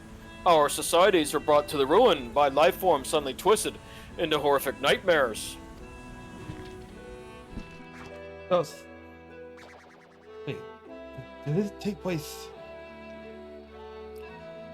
That sounds rather familiar, so even stars far removed in time and space were ravaged by the final days.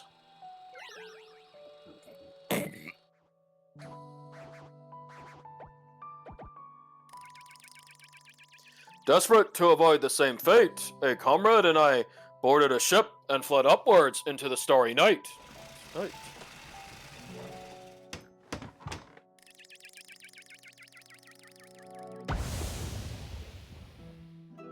We flew and flew until we found a planet, your planet, untouched by the phenomenon, but the rigors of the journey had so damaged our craft that we were forced to make an uncontrolled descent.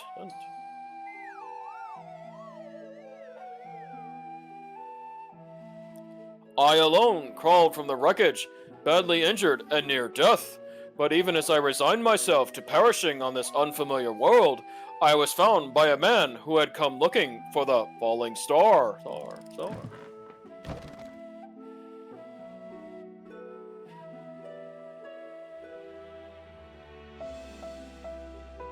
As a rule, Mander villains do not take intelligent life forms for hosts. After hearing my story, however, the sympathetic gentleman offered to become my vessel of his own accord. He was himself afflicted by an incurable malady, and with little time left to live, seemed content to know that his ailing body could provide safe haven for another.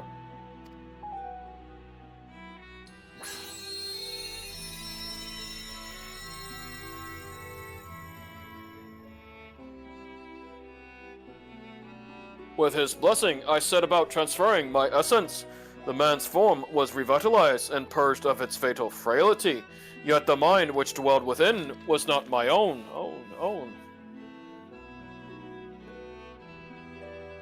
I went on to build a new home for myself here, making use of my people's technology to ply the blacksmith's trade. I wed a local lass, and together we had a child. Although not a pure Mandavillian, our offspring exhibits the same enhanced physiology. A boon, I suspect, shall be passed down for generations through the bloodline of House Manderville.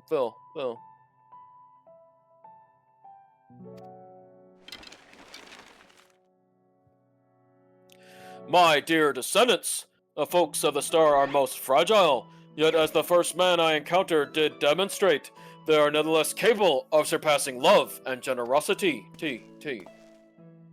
Hey! Yang's wife. As the last of the Mander villains, I have but one request to make of you. Pray employ your superlative attributes in my armory of Manderville armaments for the benefit of these wonderful peoples whom I hold in the highest regard.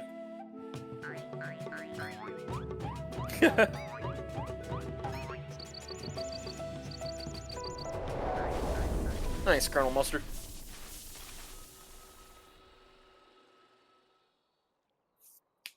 plot thickens. What an astonishing development.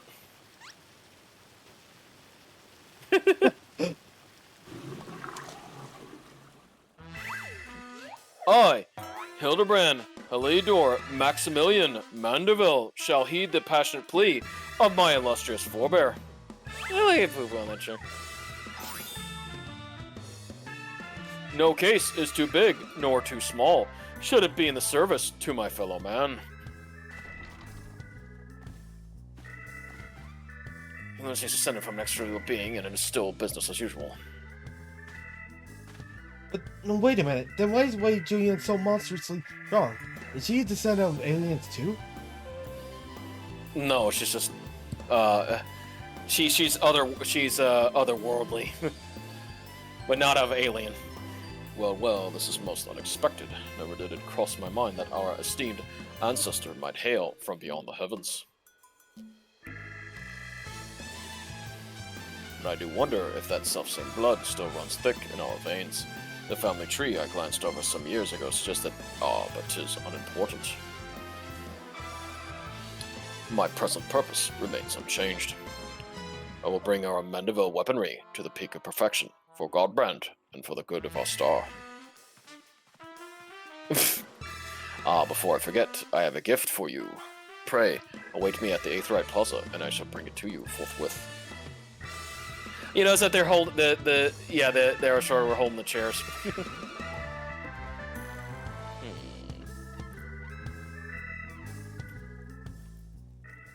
All right, Deleon.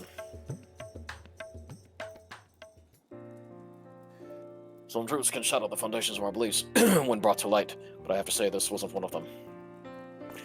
The most staggering discovery is that I have devoted readers in Charlian. Those who pursue my publication are allies against the ever-expanding webs of lies and deception without exception. I have misjudged the Charlian people. They are not collaborators, the actors of conspiracy. They are but seekers of knowledge unafraid to plumb the depths of the unknown. Exactly. That Master Poo-Poo, though, that one still has ultra remembrance of my life on it. Stand ready, for we shall have need of your strength when he shows us true colors. Whatever. I hope you've not been waiting long. This is the gift I mentioned. Master Poo-Poo's earnest quest inspired me to indulge in a spot of clockwork craftsmanship between weaponsmithing sessions. I thought it only fitting that you be the one to care for this diminutive simulacrum, considered a memento of your adventures together.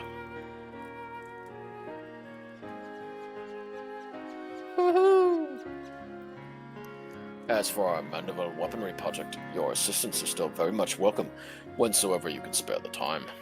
Until then, my dear friends. Alright, Vash. Yeah? We are switching the shoe bills to those poo-poos. I will.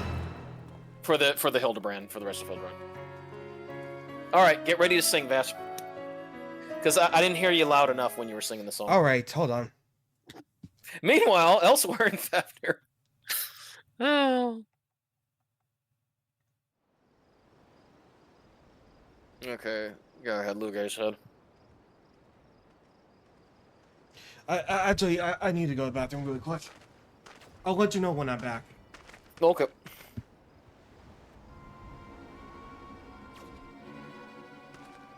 Oh, wait. Wait a minute. Uh-oh, clones. Or something. Yeah, oh, no, it's the Van Hoodie. Okay. Do you want to go to the bathroom now? Yeah, back. How'd you do? Alright. Alright, who's the guy again? Oh, this is Van Hoodie, remember? Yeah. No, this is... you do a dubious individual. With what hoodie? I come with ill tidings. Prisoner Willie set an ambush for his nemesis, but was the reason? His whereabouts are unclear. I sang the full Caramello jingle while you were gone. Ah, cool. Too bad it's not gonna be in the recording. Yeah, no. That blithering dolt.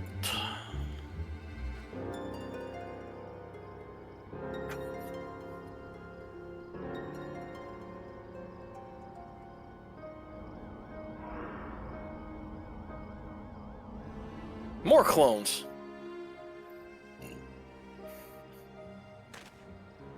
Is he abusing? Yeah. Making many Van hoodies.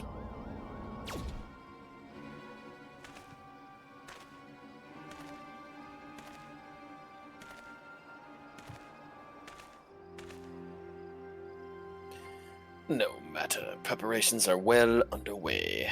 The manifestation will proceed as planned.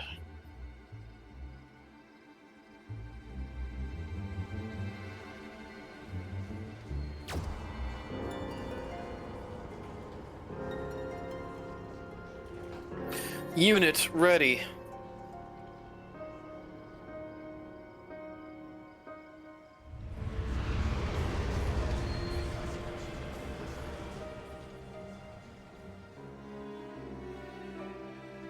All right, get ready to sing. All right. Yeah, do good. Yeah, just loud and clear. Right.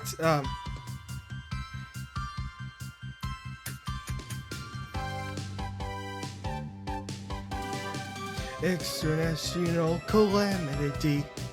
God visually altered by a psychology. Benjamin Man, the first of their clan.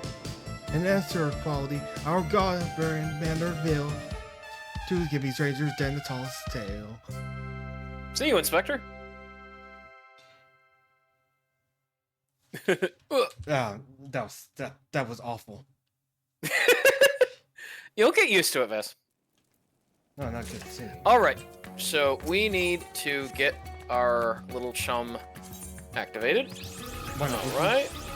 Yep, and minion guide. Okay. Wind up Poo-Poo. This automaton was created in the likeness of the alien Poo-Poo by Godbert Manderville, who was inspired by the interstellar visitor's exquisite curves. It is programmed to follow you on your adventures and has a curious fondness for elixirs. There we go. Some of your wind up Poo-Poo minion will bleed you dry of elixirs if you aren't careful. Alright, yeah, there we go. Okay. Deleon. Oh, duplicity and duplication. Ah, you two. You're just in time to assist with my latest fact-finding expedition. Our recent foray into Charlian revealed that Poo-Poo's friend was in the company of a Hanish alchemist, yes? As such, I was inspired to do some preliminary legwork in Thavnir. I contacted my usual sources for local sightings of alien phenomena, but alas, they had none to share. I have thus switched tactics and decided to track down this alchemist fellow. Instead, surely someone will have heard the tale of a apothecary bold enough to set up shop on a Garlean battlefield. The Inspector and the others have been pursuing a similar line of inquiry, yet have no leads here in the city or at the Great Walk. I believe they've moved their investigation to Hildibrand, so I suggest we hurry over to Jordan. We're gonna have little blue man muddling the waters when we're so close to grasping his master plan. Oh yeah, I DM'd you the latest, by the way. Yeah. If you are wondering. Well, again, it's gonna be less Cat 5, you notice. But again, a lot of that crap is gonna be Wednesday night, so hopefully my power doesn't go out, but we don't know. I mean, I'll be back on Friday. Walk away from that. If the worst. I see. The two of you are eager as ever to observe my inspectorial genius at work. Ah, the long-term fans are often the most ardent. As a matter of fact, we were just about to continue our investigation into the alchemist we know to have been traveling with Master Poo-Poo's comrade.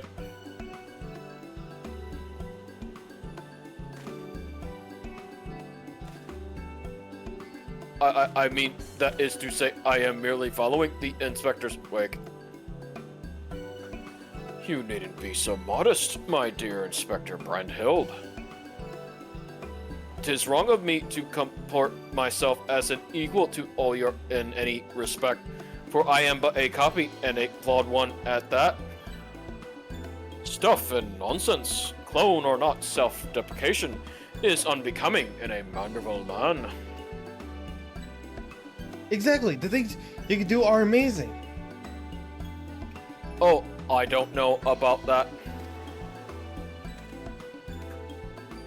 'Twas you who saved them from certain doom, was it not? While not quite as alacritous as mine, your rapid reasoning is nevertheless quite effective. 'Tis kind of you to accept me, rough edges and all. I only hope my meager contributions are of some small assistance.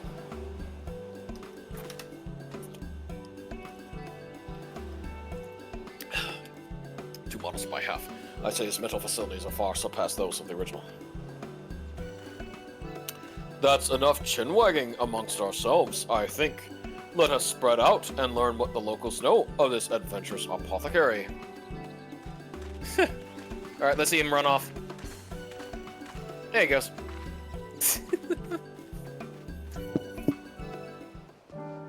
Okay. Hildibrand. Oh, look at him go. Look at him go. Look at him racing the real fast. I'll leave the princess more. Yep.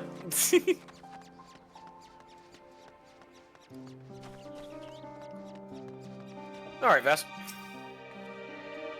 Do I know any apothecaries in Raz's Hunt? Of course, more than I can count. I've not heard of anyone peddling such good as in Heart of the Empire. Though, it seems like a terrible idea to me. What with civil war raging and the world almost ending?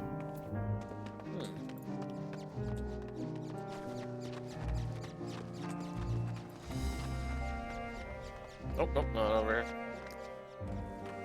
Okay, you don't matter, merchant.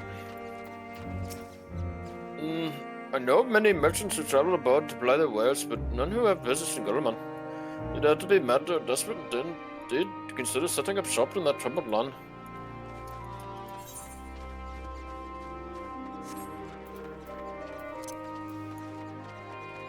Oh, turbo run.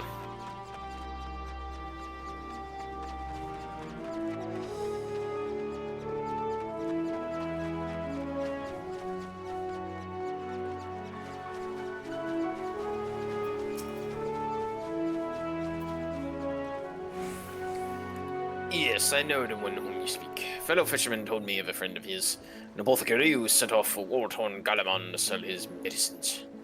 A reckless fool, if you ask me. I have no interest in the affairs of such men, but you do, I take it.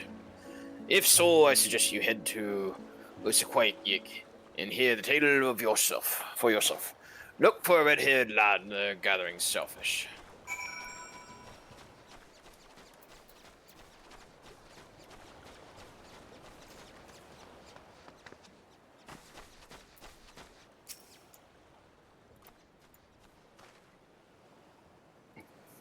Thank you.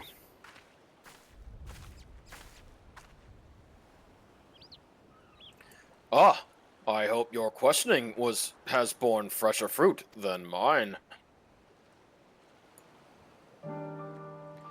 Oh, a good friend of the alchemist in question, you say? Then let us gather the troops and pay a visit to this fallacious fisherman.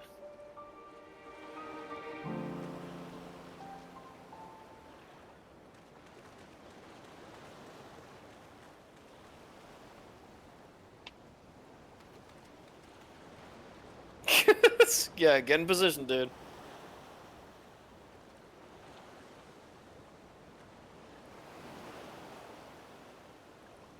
Alright, Vass. Oh, alright, I'll probably... It's whatever, like I said, like, I'm trying to make sure you have a couple of things to rest my voice. The story of my apostrophe, Brian. Oh, you mean the house of stuff? Well, I was never in a colony a day anyway, so usually I get done. Balls, all stuff. Go to the very floor family and grow it up and have lots of in a way of possessions. I suppose those experiences are what led to his lifelong obsession with gaining wealth. After Charlie had that succession of trades, he acquired alchemy with our hand the most skill, but his stock never sold as well as he hoped. But when he heard about the eternal cyber gone mold, he saw that to go off to Certain Development War was the best place to sell machines. And while like the best place for near-death experiences, he soon gave up on his normal better. While the one would have expected him to return to his ill fortune, Hallworth South was practically poor when I saw him again. God's given blessing he found that his soul feels has given him. I felt just saw so He said he learned how to read gold. I must admit, I laughed at first. But then he showed me a gleaming mountain of the stuff. He never did provide himself merchant Fritz. He even tasted to Van Hoodie. Order which brings to mind about the other to buy.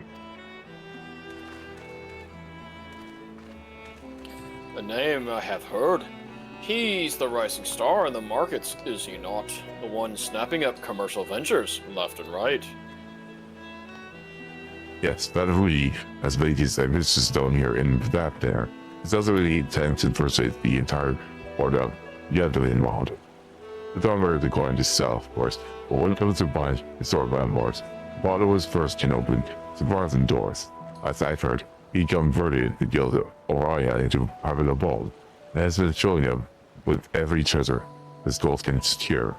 He pays out particularly large sums for artworks, depicting the goddesses of Cyril, or him being a fervent worship of affairs, even as a child. I've encountered such Mansuya and Murga lore in Radzat Han, yet I recall no mentions of this Ashura. Oh, that's hardly surprising. As the deity of war, she's all well loved by the common folk. But Ra's self is different though. He sees love as a constant battle to a massive war. It's used to Asura in each race for victory. Damn me if she didn't listen. That was poor one gem merchant royalty. A man far too worse than importing now to form by the fleeting moment of simple fishermen. He even knows were one of your friends. If you'll excuse me, I must really leave it at that. These clams won't sell themselves, you know.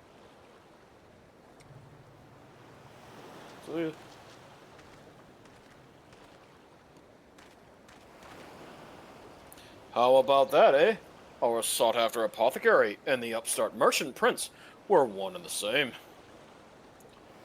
Might we assume the blessing he stumbled upon in Garlemald was a certain alien craft and its occupant?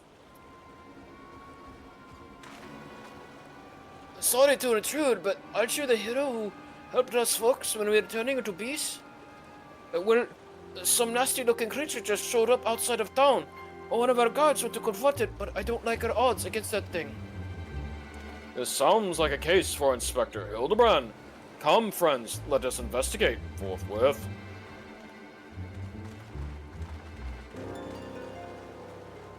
There you go.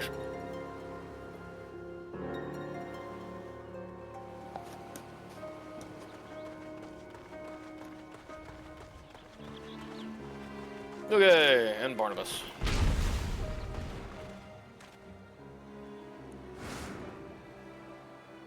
I thought you were destroyed, that monster.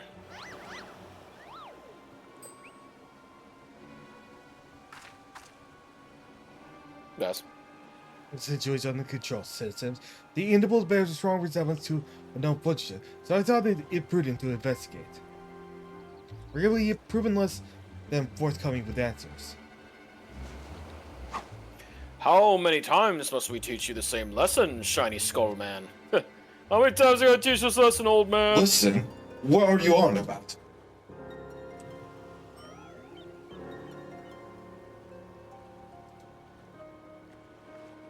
Okay, hold on. Seize this battle and get out of my way. Lord Van Hoodie's orders are to Gosper at the port, and I'm running behind the schedule. Von Hoodie, the mentor who tried to buy Yadalimod, so he put you up to this? Precious, I think you managed to deduce our dastardly plan. You just blurted it out. Silence, all lords who words of our skin cannot be suffered to live. We're ready to be squat, best of some worms. Drop kick.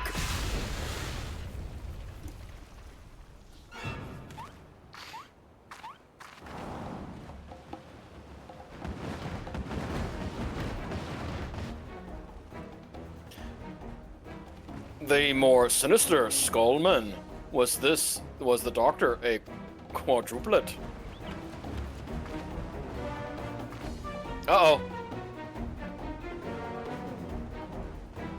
Y'all fuck now.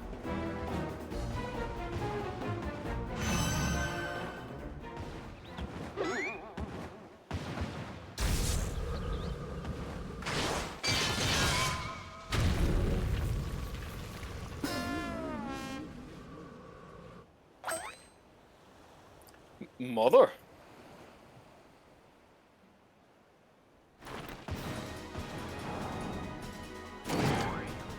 Okay, hold on.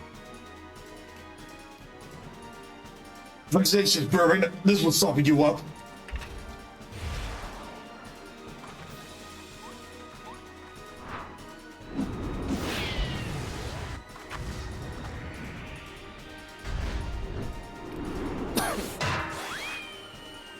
Dong.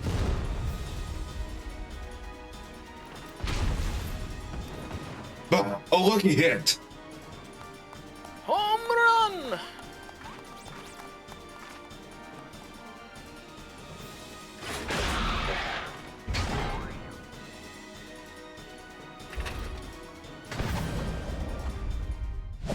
Diabolic pitch. Oh! Strike one. Golan.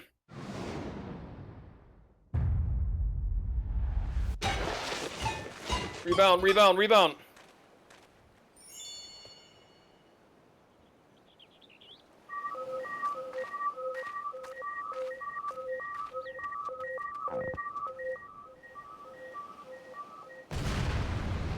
Bam.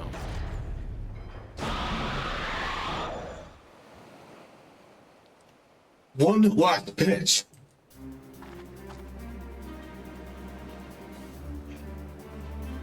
Things about to get serious.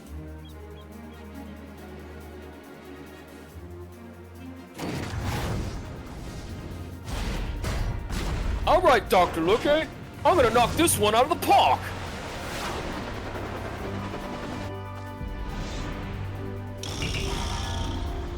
Unlimited heavy hitter special. Told you Rugal's shoes look good for this vest.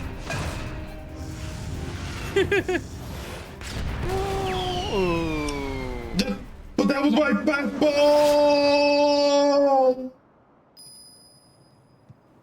That's nice they gave Dr. Luke a bunch of extra lines.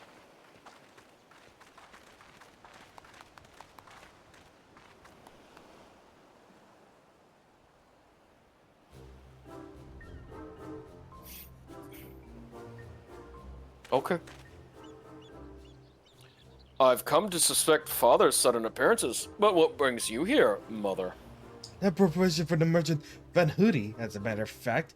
I'm accompanying your dad as the manager from Mandeville and Mandeville, and we're just on way for it to that bloke's mansion. I've already refused Master Van Hoodie once before when he tried to buy out our commercial empire. This time, however, the deal concerns offloading a quantity of gold at wholesale prices. 'Tis quite an attractive offer, considering fine jewelry is our stock in trade, and we thought to at least listen to his proposal. But if he would purposely command his lackeys to disturb the peace of a public port... We can't do business with a thug like that. Absolutely not.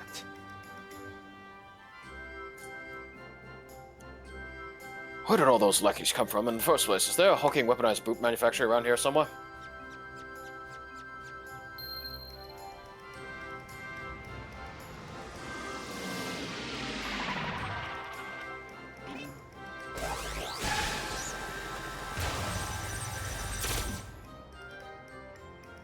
As I suspected, my chip's diversity is compared to explode only replicated matter. So you can copy inorganic materials as well. How interesting. Once the matter duplication facility has analyzed an object's molecular structure, it can generate any number of copies. Yet it cannot create matter from nothing. A requisite supply of ether must be on hand to facilitate the process. Cool. You sure do know a lot about a lot. Is better brand healed, even though alien starships.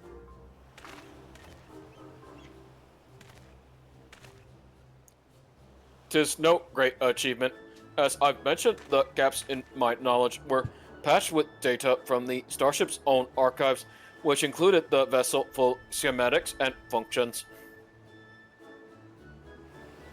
Assuming I understand this correctly, it is possible Van Hoodie is using the repaired alien craft to replicate piles and piles of gold. We share the same suspicion, Master De Leon. To my knowledge, no other method exists that can reliably produce precious metals. He's using Tiberium. Of course, this is the obvious conclusion. That being the case, one might further assume that Van Hoody is either threatening of deceiving Master Poopu's comrade in order to gain access to the vessel's superior technology. Of course, our course of action is clear. We march right up to the Gold Spawner's front door and demand the release of his extraterrestrial hostage. Yeah.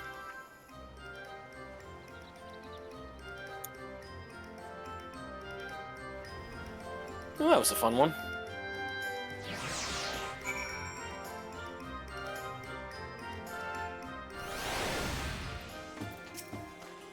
We must confront this malicious merchant at once. If your heart's set on confrontation, you may as well come with us. Van Hoody's invitation inclined a private airship flight to his new estate. It would either Romy reject his deal anyways, and his pilot would be waiting. Alright.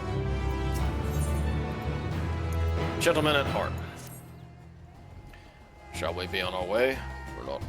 We're to meet Van Hoody's pilot atop the rise just south of Kaja's footsteps.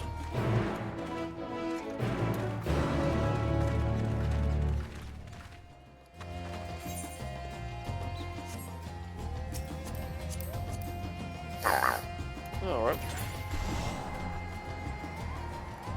That's been a great storyline. I've enjoyed it. What about you, VaStar? That's really really fun. Oh yeah, thanks by the way, honey. I was trying to upload more to my gallery on FA. Oh yeah, no problem. Oh no, there's been I've got a lot of people just giving me a lot of follows and watches, so I was like, oh cool. I don't think it's a lot, but they seem to enjoy it.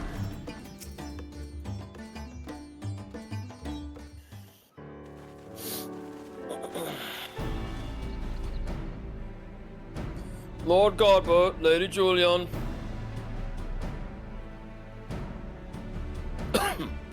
And entourage. Excuse our presumptuous. My son and his companions insisted they come along, spread as they were to meet with the illustrious Master Van Hoody.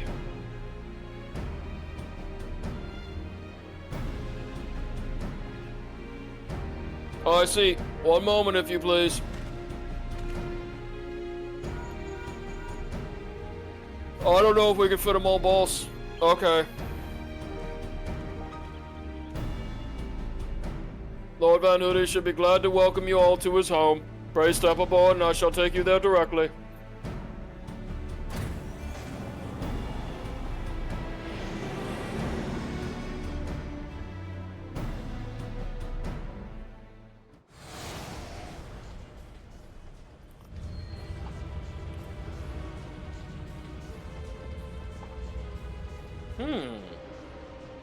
It's like in the tower.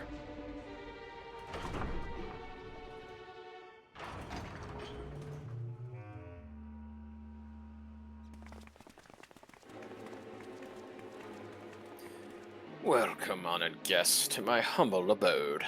I trust the view is to your liking, since you traveled all the way from a distant Uda. A pleasant backdrop to our talks was the least I could provide. And what an unexpected boon this is. I had been debating when to extend you a personal invitation, but now here you are, like a wish come true. Save your act for the magistrates, Van Hoody. We know the secret of your ill-gotten gold. You will cease this exploitation of alien technology and release your hostage into the care of Master Poopu at once. Unraveled all my schemes, have you? Good, I needn't waste my breath on tedious explanations, then. This is Master Poopu, I presume. I do have his fellow alien here with me, yes. As for exploiting their technology, I freely admit to duplicating a quite frankly obscene amount of gold. But that was merely the beginning. Imagine making a copy after copy of the deadliest weapons in existence. Would not the world itself be yours for the taking? Let's get straight to the point. I want you at my side, with the vaunted warrior of light as the template for my clone army.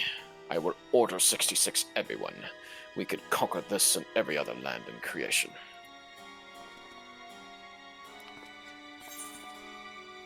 I refuse, categorically and emphatically. That's not a bad idea, actually. What do you want to pick? I refuse, categorically and emphatically.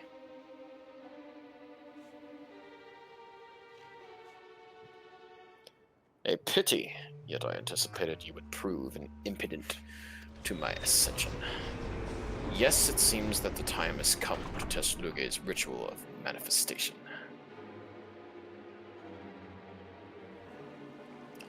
All was prepared long in advance of your coming. This tower holds not only mundane treasures, but also caches of crystals. As for the requisite congregation of worshippers, well, I had but to clone myself, after all, who was more devoted to my cause and my goddess than me.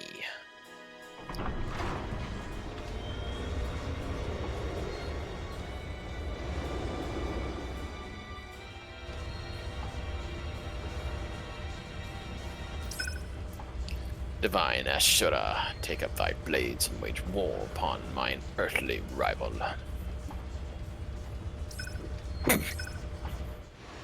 We're gonna fight Ashura. This is gonna be fun because we haven't fought Ashura. Ashura was a fight you got to do in FF4 for a summon for Rydia, if you're wondering, Vass.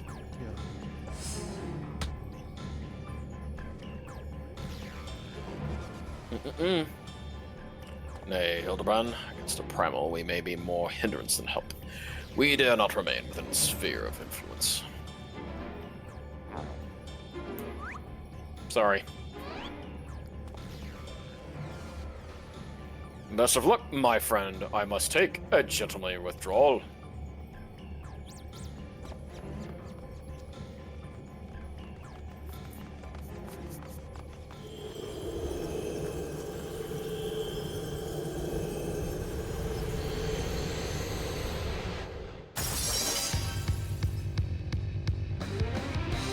Yep, Final Fantasy IV music.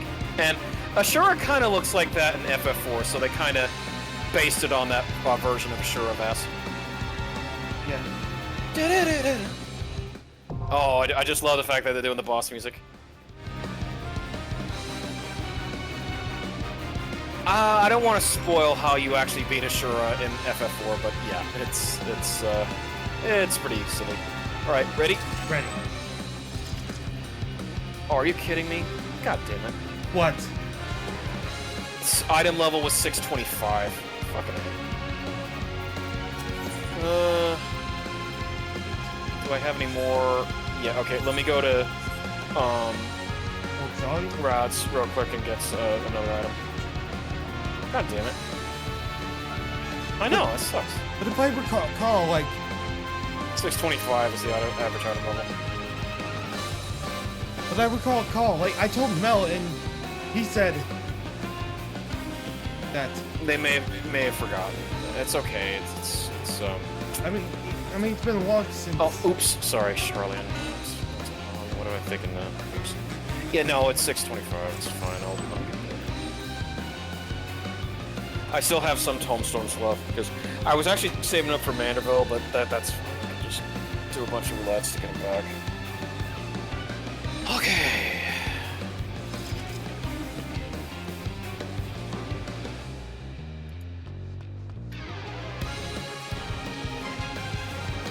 I got the.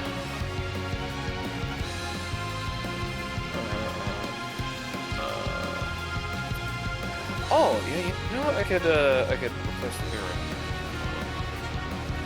Yeah, you're level. Yeah, you're level 90. Yeah. You could replace the earring. Thank God. It got me to 630. Good. Alright, let me save my edit. Save. And close. And Duty Fighter. Alright, the Gilded. are ya? What? Oh, come on! Alright, we're switching to a different data center. Okay. Maybe like that. Oh my god. 23 minutes! Hold on. Alright, that should be good enough. Oh, there we go!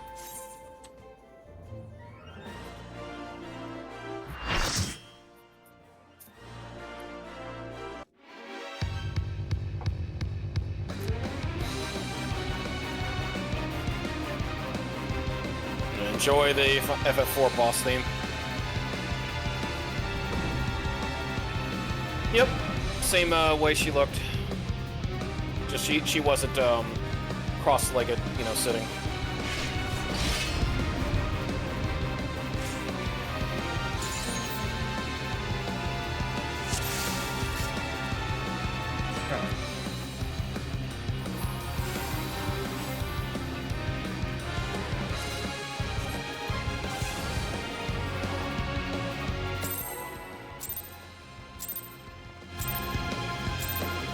I am Asura, and on battle I thrive.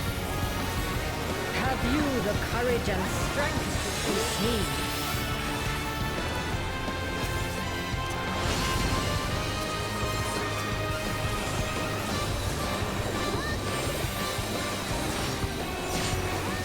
Will you dodge, or will you bleed?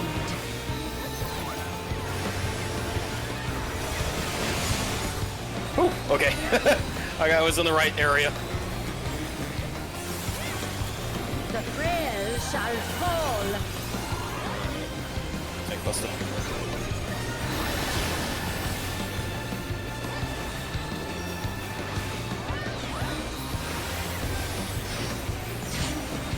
You've not time to blink.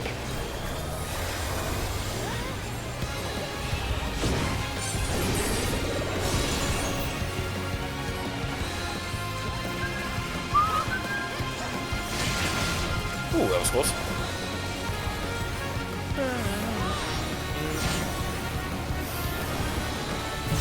Tremble before the might of the Minutia.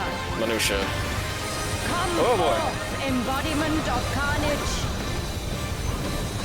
Revel on the bloody field of war. Oh, wait a minute. You're not Susanoo. Ain't no Spirit reveling. of battle awakens. Well, similar to Susanoo, but Yeah. Is the lesson.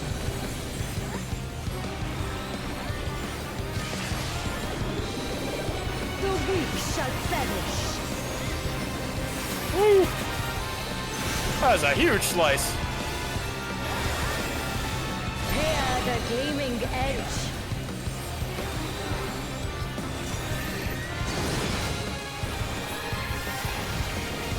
Iconic execution. Oh boy. Yeah, damn it.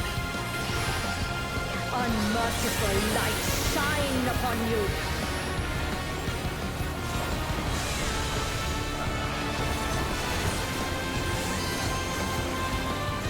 Shit. Ow, ow, ow.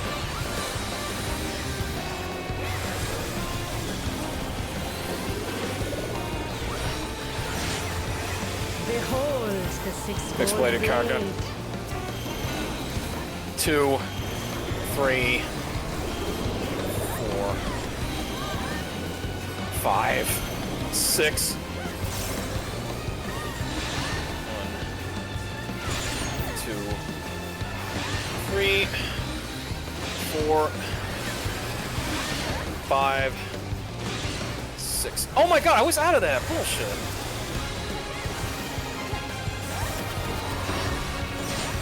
That's a bull. Fury be my strength. Face of Wrath.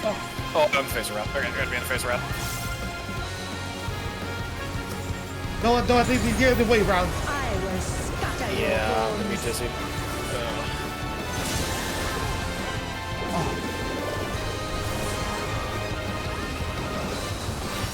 Shit. Show Hold on, me I got your you. steel. I got you. Alright. Did you get it? Yes.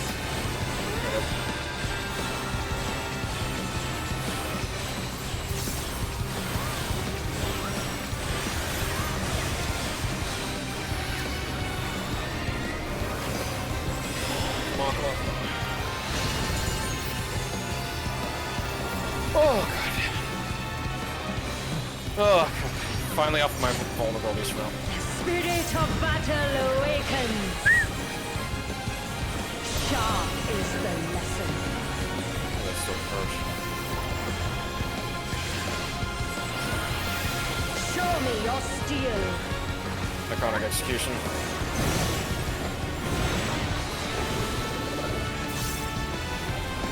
Oh, look out.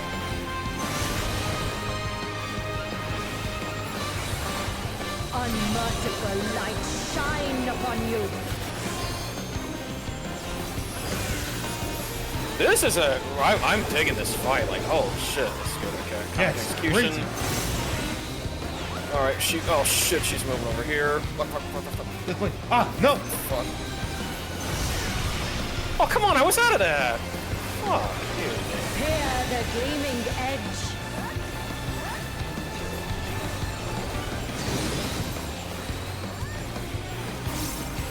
All right, execution.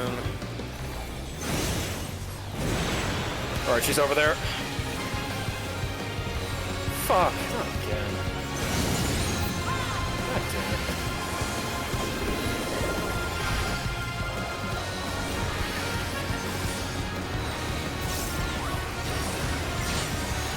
Behold the Just six-fold wait, God, blade. yep. 1, 2, 3, 4, 5, 6. 1, 2, 3. Oh, God damn it. God fucking damn it, I went the right way. Fucking hell. Oh, no, you went on the wrong path. Fucking stupid ass. The face of battle is ever changing. Joyful is your downfall. Face of delight. Get out of the face of the light. Yeah, I'm in the face of wrath. I know where it is. I will scatter your bones.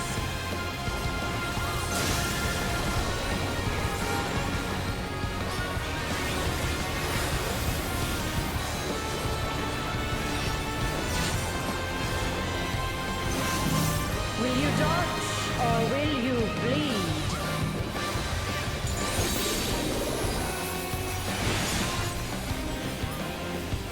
All right.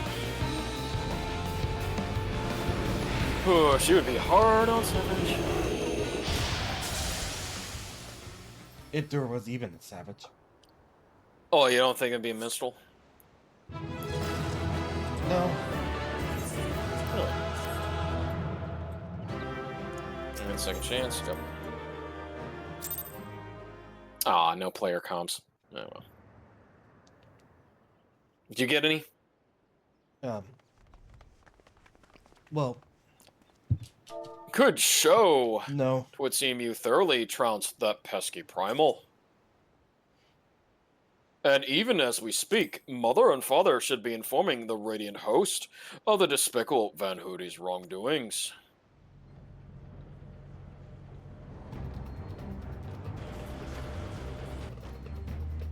The Divine is sure defeated. Turn the wheel, we flee for now. I don't think so. Who is flying that starship without my permission? That treasure is mine and mine alone. You called your vessel, Master Poo Poo? No, I did not. It's my friendship.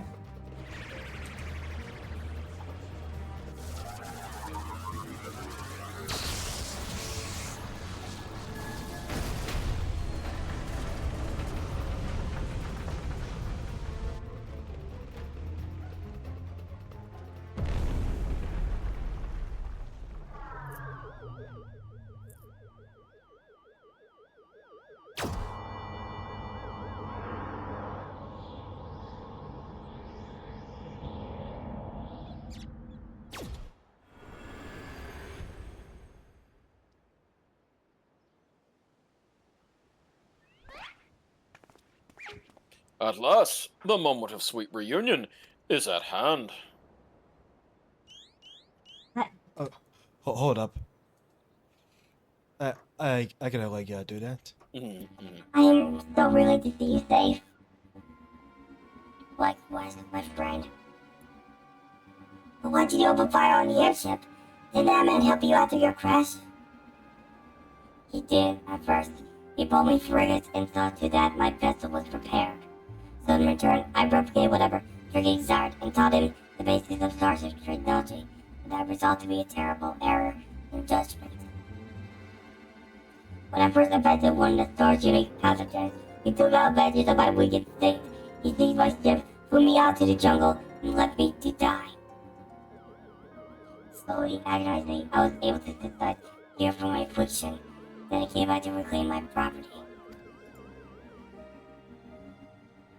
The experts are led me to conclude that the dominant, sentient life forms are here are dull-witted, cruel, and entirely unsuited to peaceful cohabitation. We must go after scale investigation. It's the only way to guarantee our survival. No, they're not all like that. These would have been nothing but kind to me. Oh yes, those balls will tell you later in you back. We have to strike first before they show you their true colors.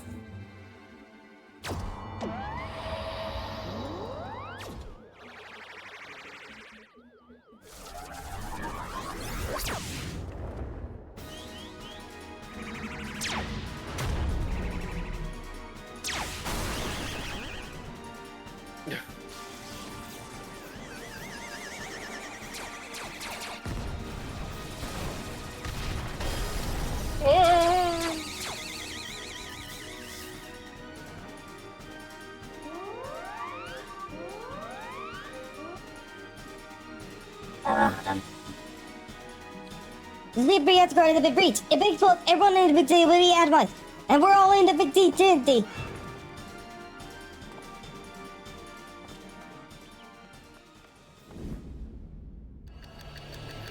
Action, man!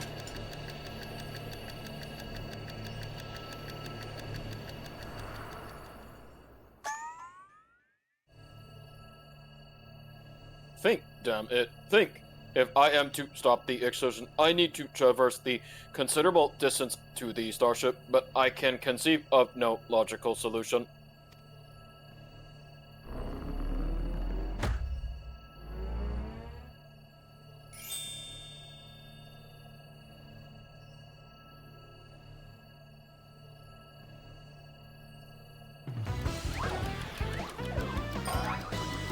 Oh, that was a law print I saw as an image.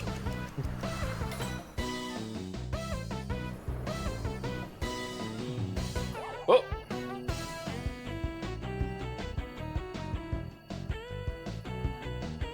Inspector Brandyhild, you must employ my father's mighty moves to propel me to the vessel. I too have calculated that Lord Godbert's signature techniques are only a means of achieving sufficient propulsion, yet there is a flaw in your proposal. I lack the strength to properly perform the throw, and I have no time to teach you the starship controls. Inspector Hildibrand, it is you who must fling me.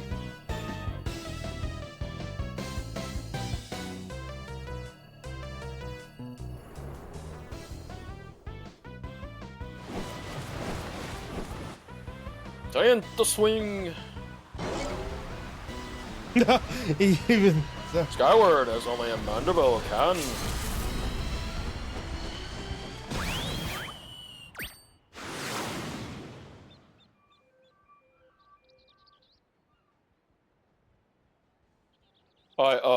I lost my grip.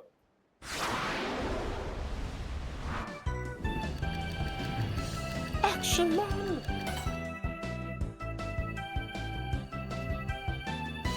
Given my trajectory and velocity, the correct shift in posture should generate enough lift and precisional motion to... Yes, I can still make it.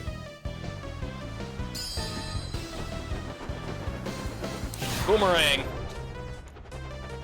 Mandible ring.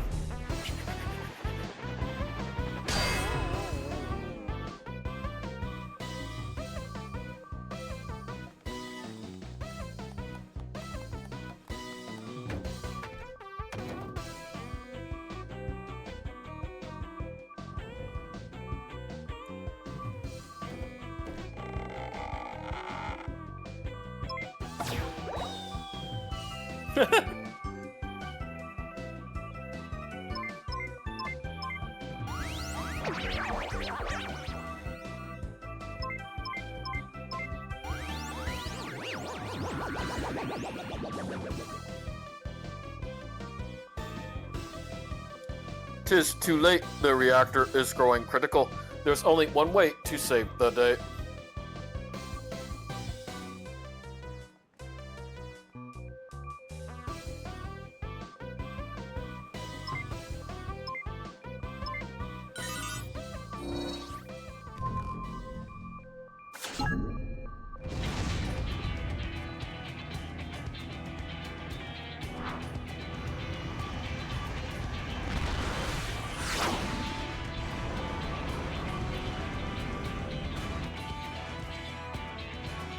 Inspector Brandehild! Our brief time together was more than any defective clone could ask for. Be well, my friends. Oh yeah, doing the Sagata Sanshiro sacrifice. Sagasaton.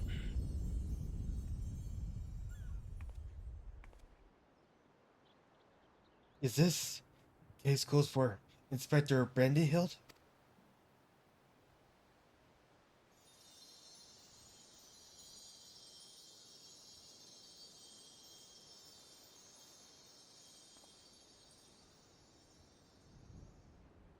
Nay, my loyal assistant, as a chip of the old gentleman, our dear Brandyhild has surely survived to tell the tale.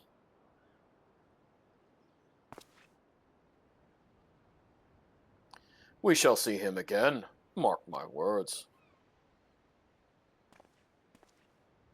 If you say so.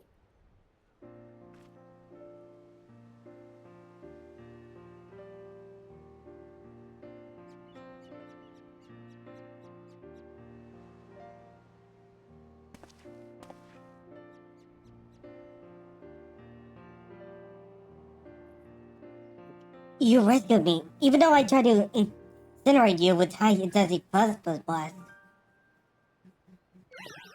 You had the cost of one of your own, only to make amends and earn your forgiveness. But alas,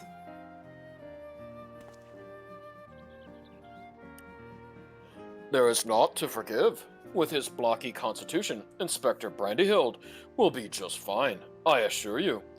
As a friend of Master Poo-Poo, you are a friend of ours, and what a few minor plasma burns among friends, eh?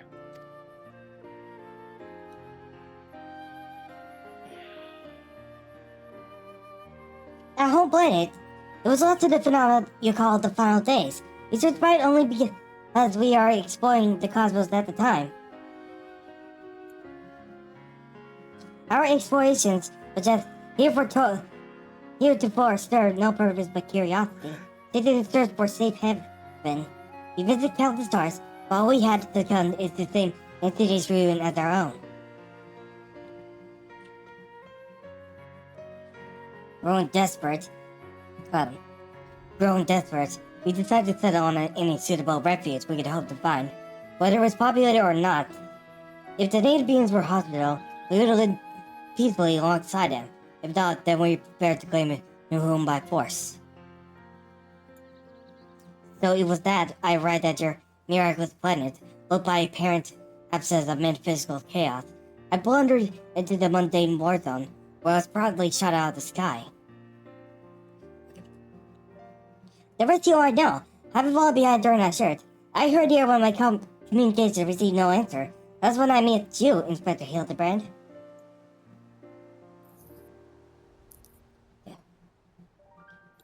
Those touched by the despair, the final days are reduced to beasts. Given our savage willingness to invade your star, it seemed that, in a sense, we fell prey to that despair as well. Fortunately, my encounter with you that brought me to my senses, an outcome for which I'm profoundly grateful.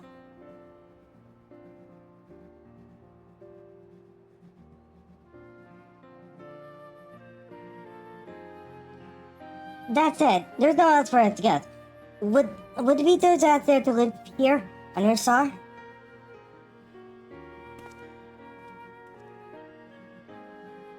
Well, of course, you must stay.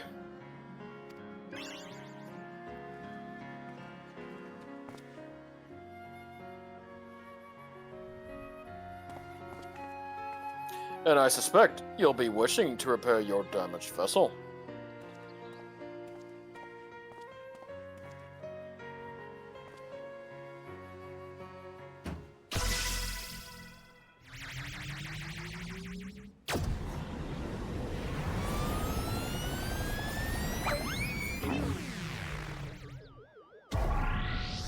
Mommy! See ya. Oh, Inspector, not again! Wait for me! Never a dull moment around our Hildibrand.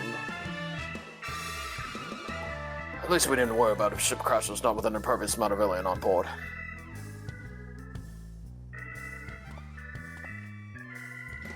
Funny you should mention that. Upon reviewing the Mandeville family tree, 'twas made clear that a lord without heirs of his own passed the name to an adopted child several generations ago. Are you saying that you and your son are not direct descendants of Hildibrand, the alien progenitor of the Mandeville line? Then how do you explain to your national studios? When it comes to rebuilding strength and perfecting gentlemanly technique, 'tis not one's lineage which matters, but rather the unbending conviction within one's heart. Though Hildibrand's bloodline be broken, House Mandeville shall live on through us. Yeah, I figured they weren't aliens anymore. It's a Biago can't swallow that explanation. I also heard talk of some unseen power driven by feelings and emotion. Could it be that you and Hildy have tapped into the cosmic essence? Oh ho ho ho. If that's the case, then you must be positively swimming in it, my dear.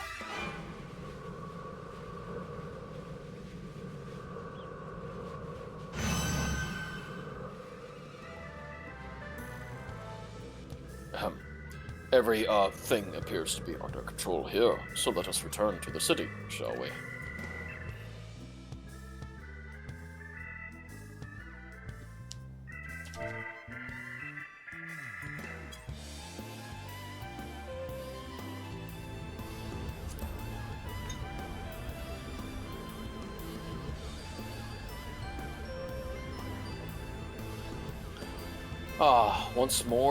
Once more do I find myself hurtling at superlative speed towards an unknown destination. Another day, another thrilling case for Hildibrand, agent of inquiry, inspector extraordinaire. He gets to go out in style, though.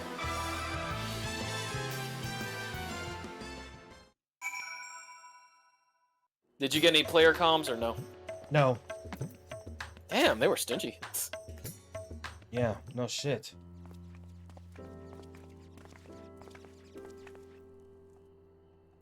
Thanks to an enlightening conversation with Master Poo Poo on the way back, I believe I have the answers required to proceed with our weaponsmithing project. You needn't neglect your other commitments, of course, but I would welcome your continued cooperation. And with that, I bid you good day. Thank you for looking for our beloved son. I'm sure him and the blocky lad will be back for what kisses before you know it.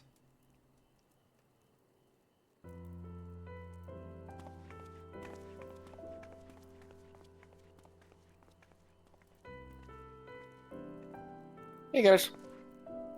You've gotten above and beyond for us, you two. So I'd like to have one replicate ship we made. It doesn't have the duplication facilities or such technology on board, but it'll carry you through the skies. You can key to call it whatever you wish.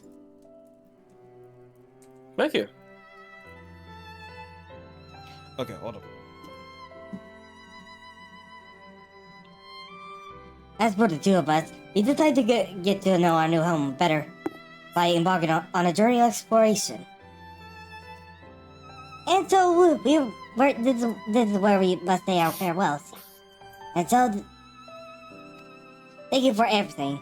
We are fortunate to indeed have met you.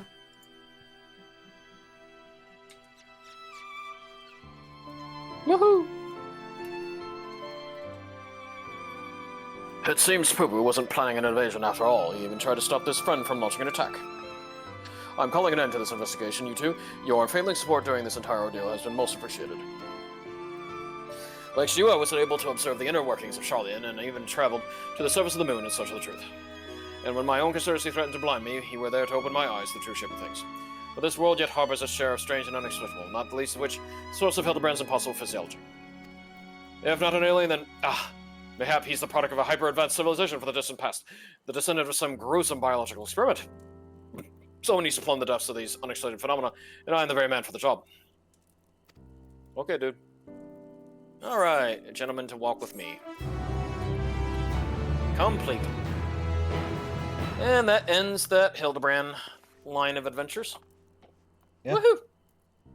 Probably No, they're good. Best one so far. Ashura was a hefty fight. I mean, I thought I had the right combination, but yeah, like no, her attacks were no joke.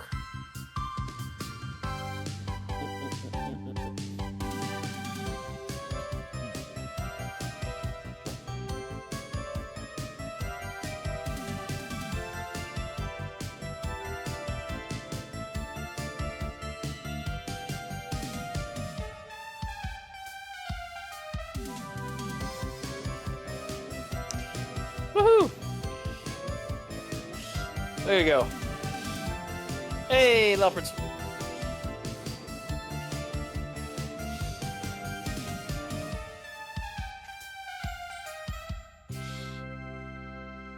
There you go.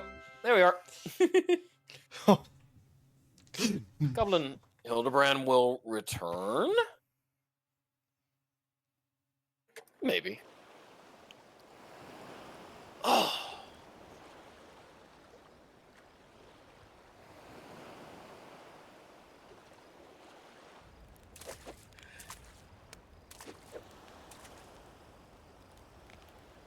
Ah, little guy.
There's Hildy. Or, nope, actually it was somebody else.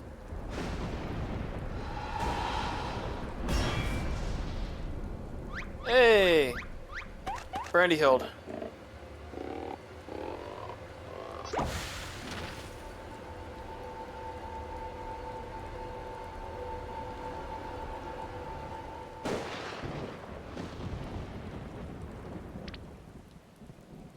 Why, hello.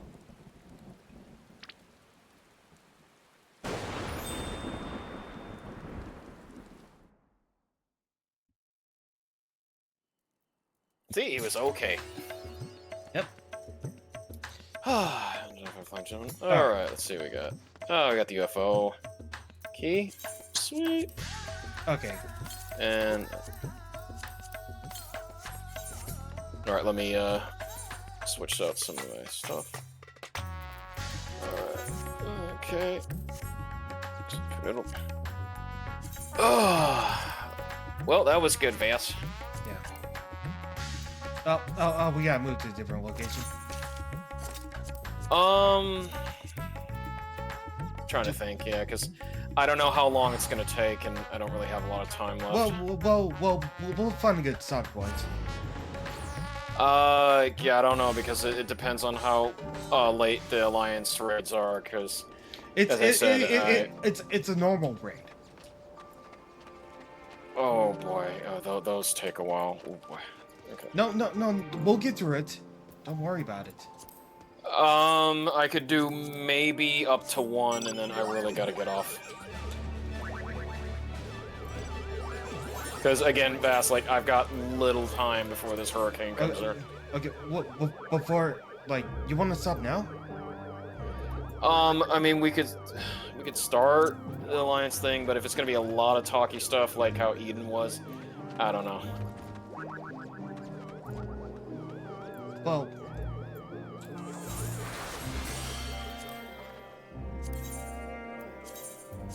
Where the heck are we? Oh, does it start with Matanga along the way or something? no, that's for the... I'll show you. It's that old show. Okay.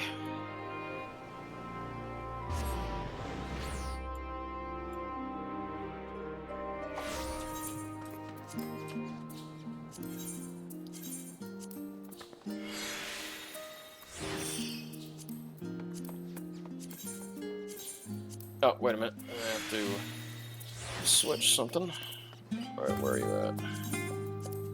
Back to shoe belt.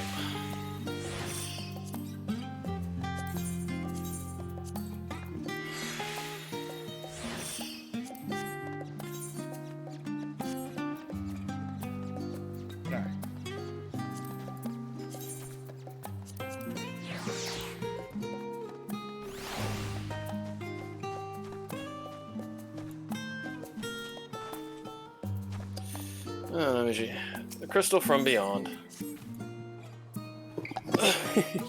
If my calculations were correct, I knew that at this very spot I would encounter none other than the warriors of light, the heroes who saw us through the final days. So certain I was in my math that I stood here for, well, let's consider ourselves that. Nimiji is just the one Professor Claudian.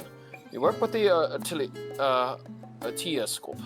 We observe the ethereal sea and delve into its myriad of mysteries. Some mysteries, though, are beyond even our capabilities to unravel.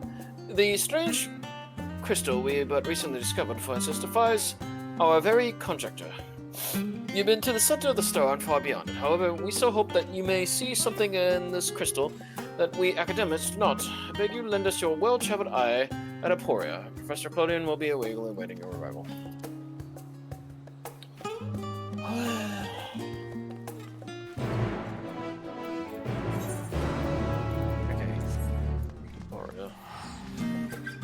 Oh, God.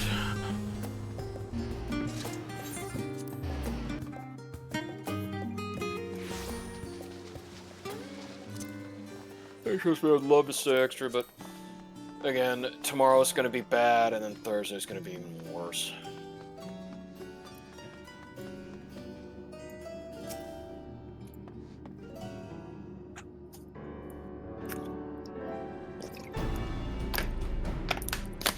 You can do Claudian. Greetings, and welcome to my humble lab. I'm sure named Gigi has already told you plenty about us, but allow me to introduce myself personally. I am Claudine, leader of this little research collective. I must admit, I've been nervous about this meeting ever since named Gigi set out the adventure. For research in my field, there's no greater honor than to meet the first person in history to travel the ethereal sea and return to tell the tale. The professor speaks often at length of your deeds, but he's no small number of achievements to his own name. He has peered deeper into the ethereal sea than any other in Shalian, and the breadth of his knowledge is peerless. Peerless, perhaps? For a single person, we must see this precious opportunity to learn what we can from them, and perhaps crack this conundrum that some three of us for moons. It was we who peered into this battle sea from the Intertower and Dravinian hinterlands. There we spoke with Heidelin and learned the fate that would befall the star, the final days. Soon thereafter, all we researched was moved to Labyrinthos, and through the telescope did we continue our vigil.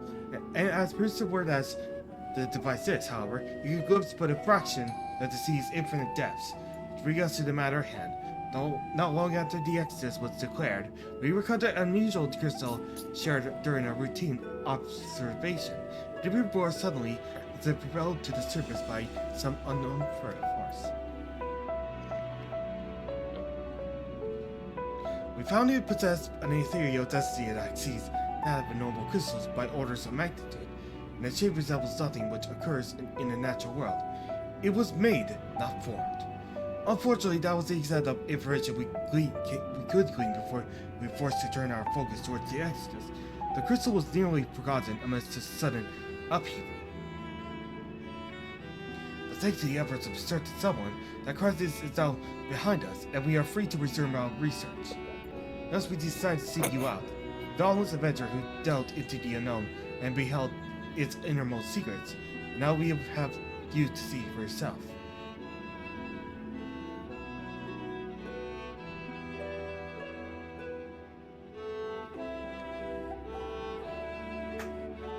Here is the crystal in question. If it resembles aught you have encountered before, even by smallest degree, please say so.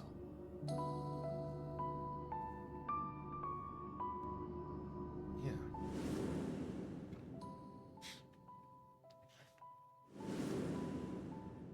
Mm-hmm.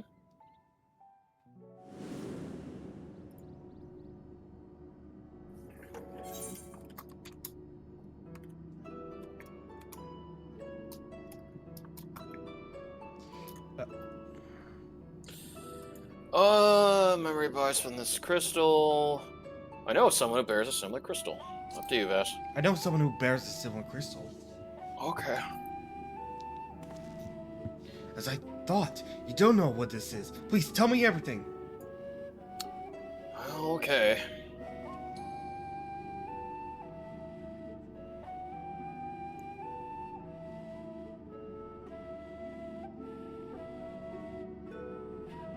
I see. The Asians use these to refer their memories to new vessels. Fascinating indeed. It was plain that the crystal was special somehow, but this revelation surpasses even my considerable expectations. Similar artifacts have appeared throughout the ages. Memories of martial techniques manifested as a crystalline shards on the battlefield, or storied stones passed from master to student. A comparison between said artifacts and this crystal may prove a fruitful first step in unveiling its true nature. What do you think, Professor?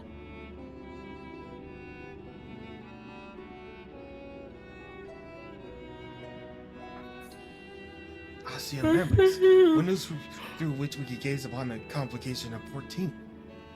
Unlike the crystal in their story, this one does not bear the mark of a complication. Who then could use these memories belong to? And more importantly, why were they stored in this particular shard?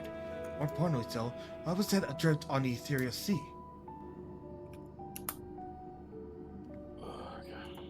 Whoops.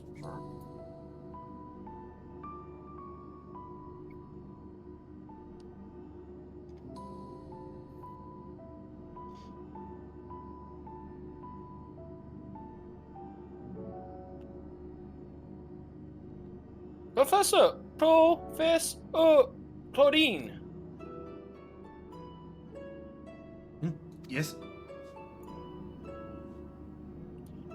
I'm well aware that contemplation is the key to breakthrough, but there is propriety to consider. We have a guest, one you invited explicitly. Must we do this every time?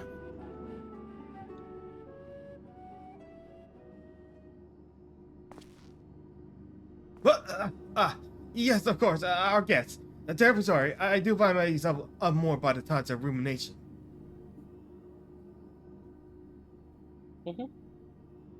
Perhaps a more engaging use of time would be as for you to take up that crystal. If indeed there are memories stored within, they may reveal themselves to you upon contact.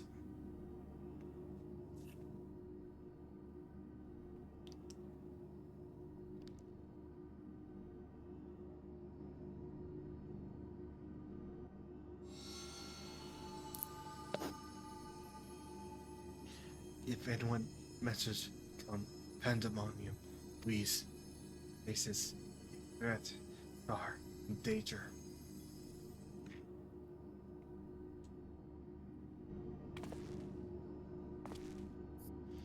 That's Richard Baldwell. What did you see?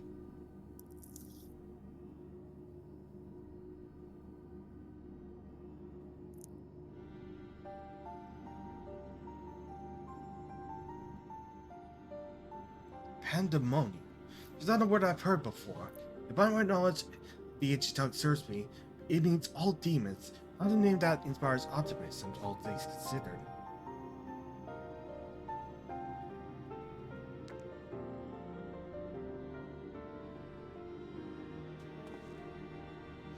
In the event that another star-shattering cataclysm is in fact bearing down upon us, I would have the aforementioned examples of crystallized memory to hand.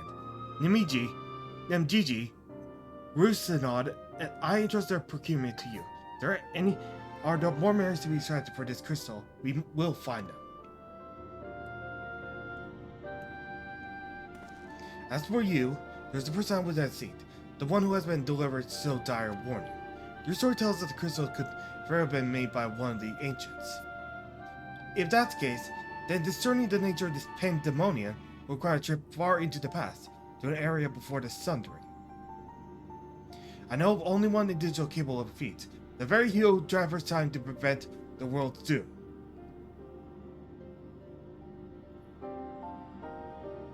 I must confess, the tales people tell your adventures beggars belief, and their veracity has the subject of much debate among my peers. After today's meeting, however, there can be no doubt in my mind that every incredible exploit is fact. So I ask you now, return to the past, find out where Pandemonium is. We need to be concerned by this message. Thank you. For the time being, you should keep your crystal in possession. I do not think you have seen the last of its memories, and more may be drawn out as you approach their source. Safe travels, and may we meet again soon to share our findings. Okay.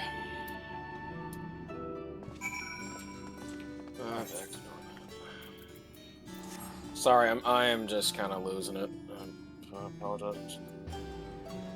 Hildibrand took a lot out of me. That was a lot of talking I had to do. I'm really sorry. That's fine. As I said, I have to manage my time because it's like, yeah, today is going to be very, very crap into tomorrow.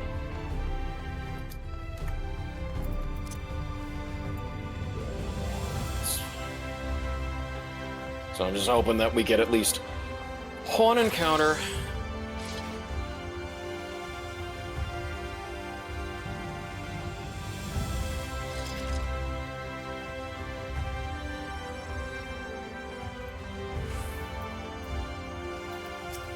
Yeah, I can keep listening. Ocular time.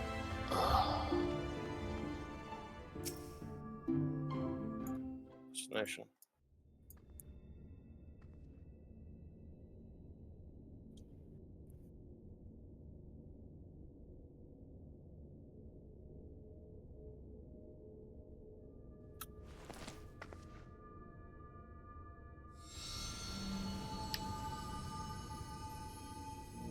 If receive this message.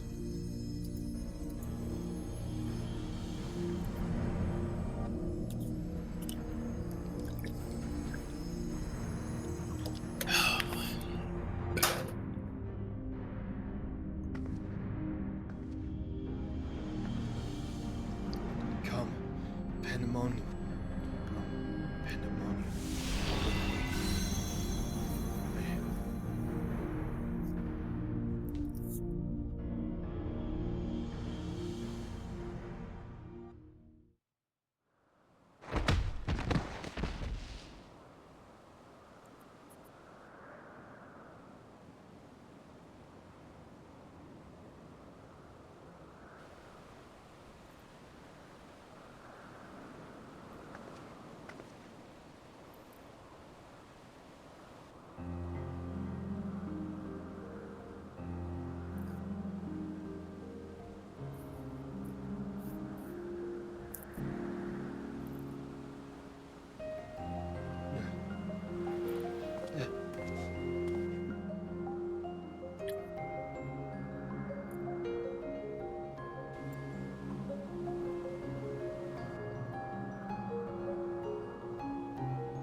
Venat. Or not Venat. Could it be?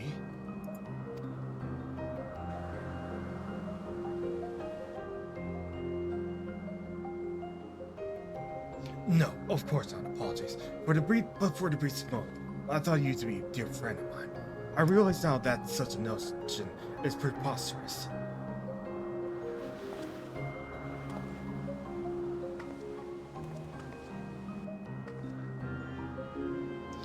She told me Fallen Star would appear before me, and I suppose you must be it. Truth be told, I did not expect the expression to be so literal.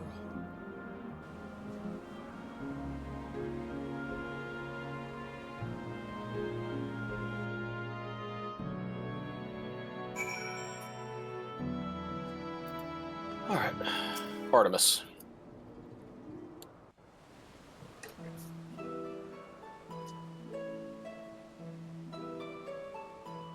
Oh, Themis, sorry.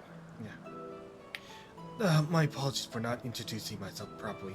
My name is Themis, and as you see by my fair face, I'm not one of Elpis' observers. Rather, I come here on assignment, which has been more or less routine up until this very moment. You certainly do know how to make an entrance. I must wonder what brought you here. But it's plain that you do not belong here, or any place I know, for that matter.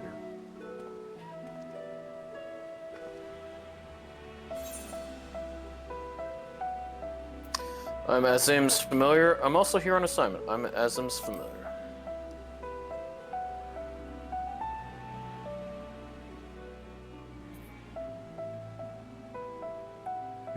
It appears my initial impression was not so preposterous after all.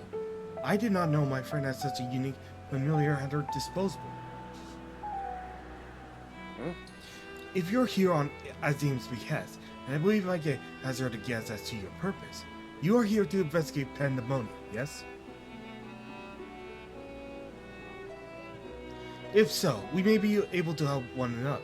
But first, might I trouble you to explain how you came to collide with my skull? I stepped through the portal and then headbutted you.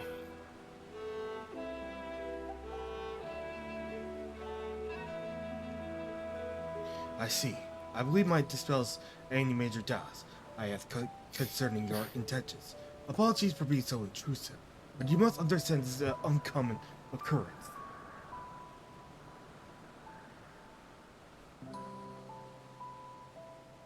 I shall pry no further, for I am well aware that we all have secrets we must keep. However, if I may, I would very much like to look at the crystal of yours.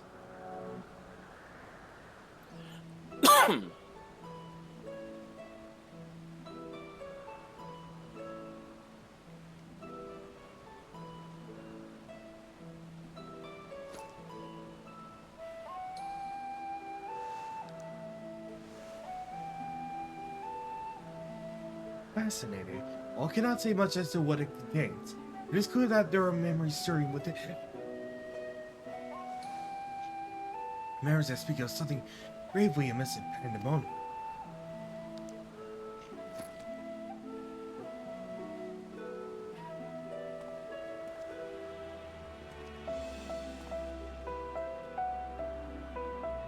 The faculty extends beneath Elpis, and is overseen by the words of Hildibrand. It houses those creations that are highly valued as research subjects, and highly dangerous to the star. Naturally, it is strictly guarded, and under constant surveillance.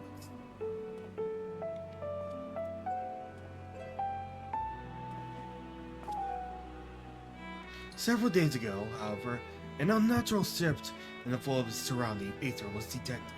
Soon thereafter, all communications from Pandæmonium ceased.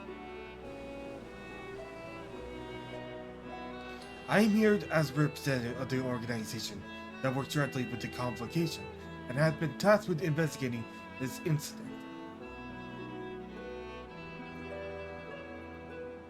Now that there is some measure of transparency between us, might I offer a suggestion as to what should we do next?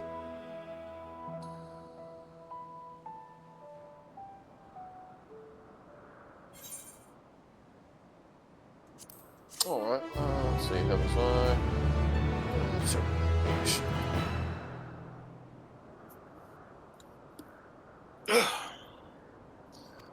And you may discover valuable artifacts and be exchanged by our equipment, speaking Emporia and Raza. Okay. Did you want to start there? I would just start with Themis here.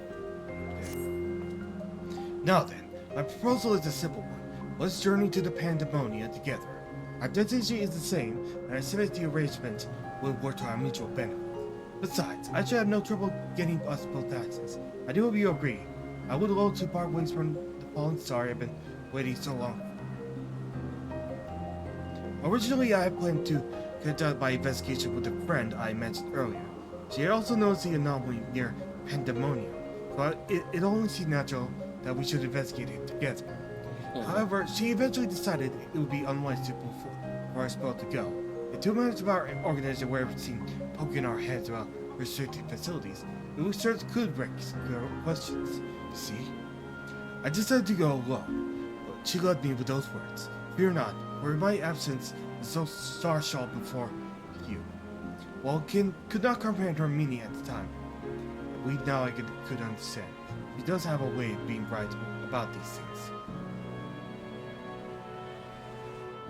Even so, her hints of what's to come generally more cryptic. I suppose I should have kept my gaze to the heavens. Suffice to say that I'm grateful for your presence either way.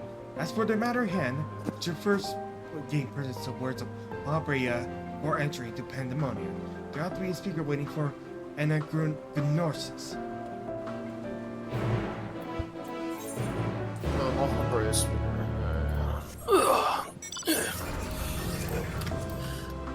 We can stop at. Oh, sorry. We can stop when we get to the opening of the duty.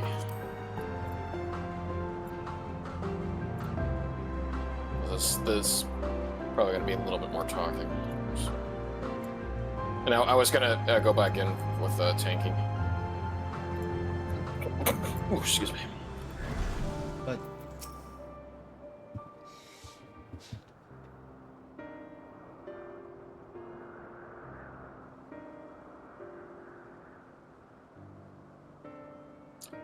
what a fascinating etherical signature. In accordance with the convocation's request, the two of you have been granted leave to observe Pandæmonium. I shall register your aether for the records. From this point on, you may freely come and go from Pandæmonium as you please.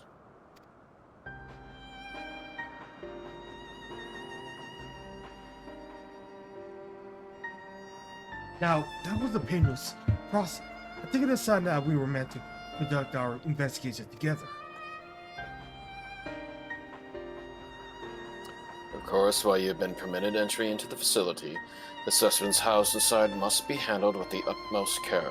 You are to heed the warder's instructions at all times.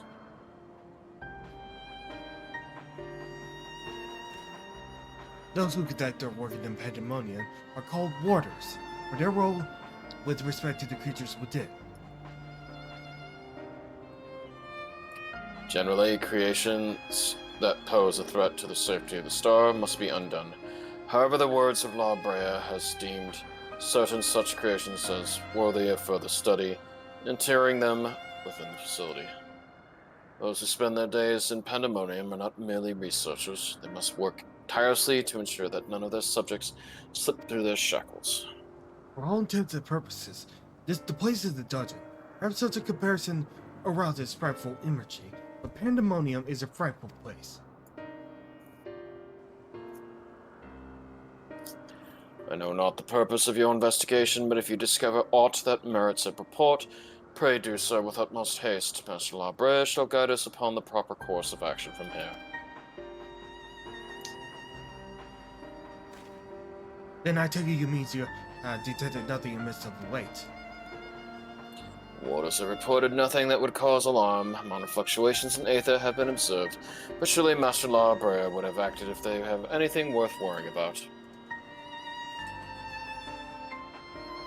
I see. It appears La Brea is kept well abreast of going on here. I hope I am not overstepping my boundaries by asking, but You seem to be quite familiar with Master Lahabrea. Do you know him? Oh, the stories I could tell you.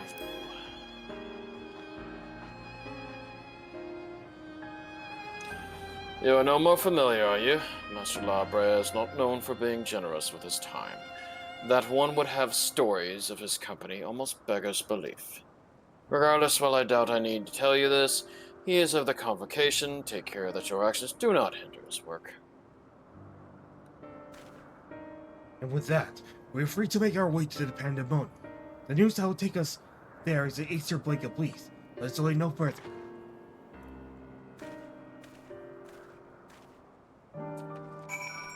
Okay.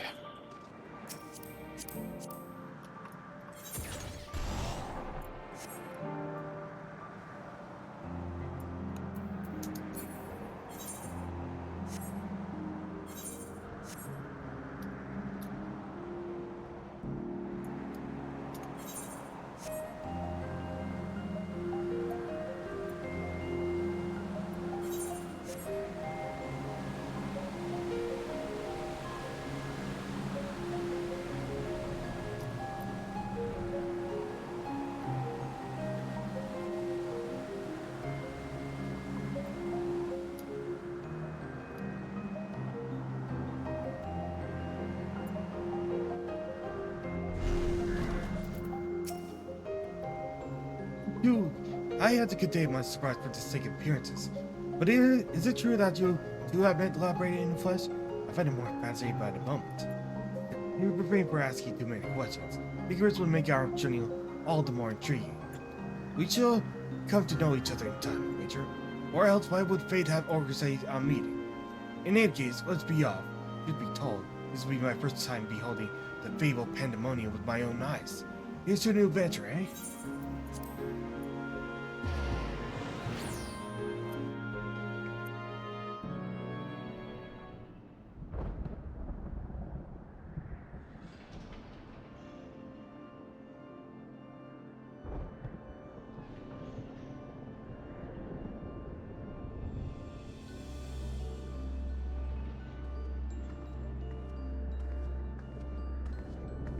As much as I feared. The speaker seemed in high spirits for a moment. I thought the ethereal irregularity not nearly so grave a portent as I imagined. Alas, 'twas a fleeting and vain hope. To gaze upon this complex network of tents and wars, the untrained eye might not sense anything already. No effort had been spared in making this place more impenetrable.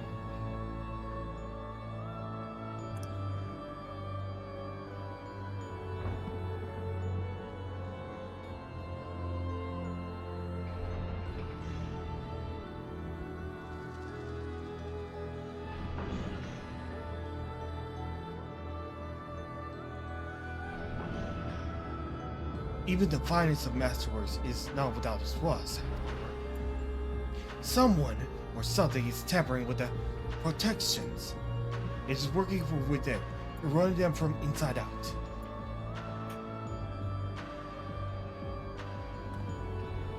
Fear not, there is no immediate danger. I reported what protections I could the moment we arrived. This will not put an end to whatever is occurring, but it shall at least serve to fulfill its purpose. One small victory, though the road ahead of us is yet long. Yes, a powerful force are at work here. The silence in the air speaks volumes. While I did not expect a bustling facility, I see not a single warder. Our first course of actions is to seek one out, whatever they may be. However, there's something you must know.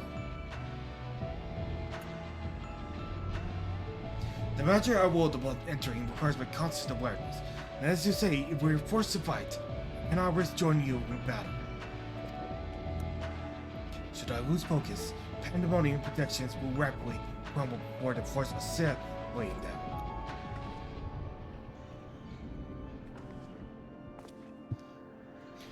Where there was another way, I would gladly choose it, but let us not be the grateful that neither of us is here alone, trapped in hopeless circumstances. We shall fall into the peaceable solution I hope that I can rely your strength to see us through.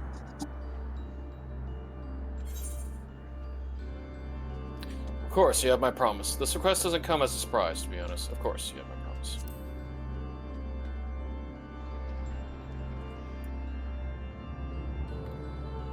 Thank you for offering your help so willingly. If weapons are drawn, I'll be able to lend us at least a touch of statistical support.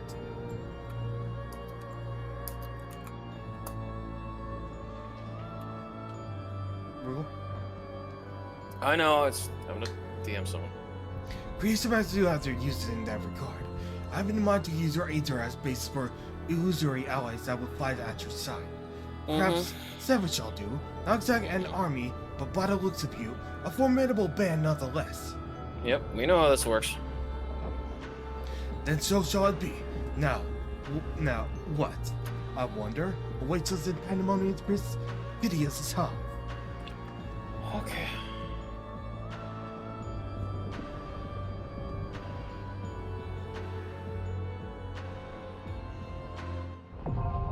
Spell was the first circle.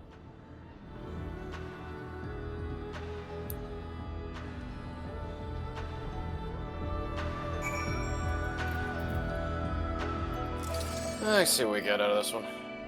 I'm not expecting much, but we'll see. Yeah, 5 minutes. Alright. Okay. Oh, there we go.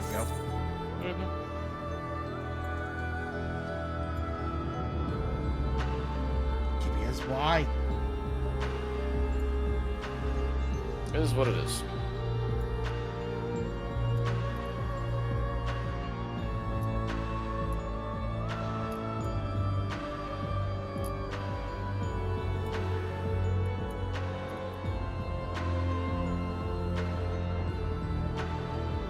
Last moment. Alright, here's the first phone.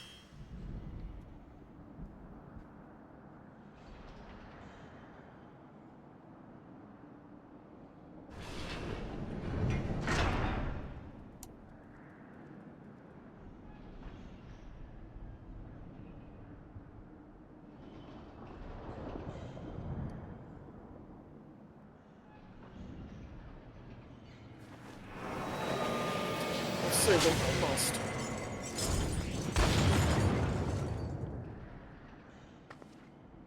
It appears one of the wonders here. I'm afraid these don't stay to answer question. Okay. Bring him to his senses? Yeah, you got it.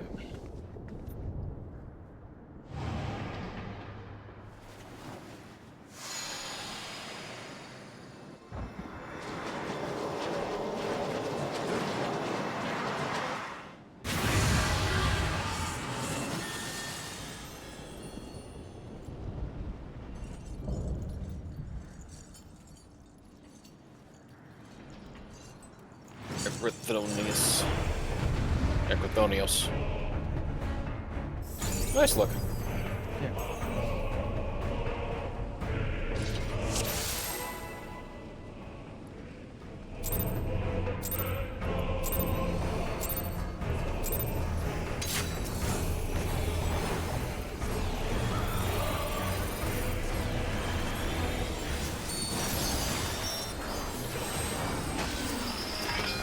Gobbler's Flail.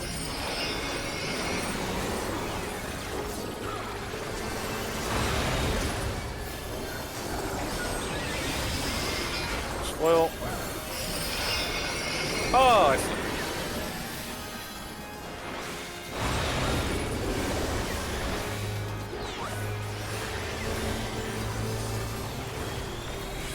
Where's Wrath?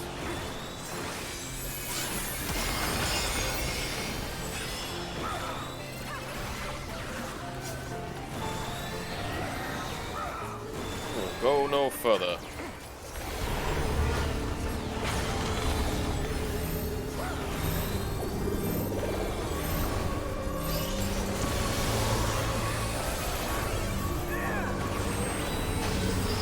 Well,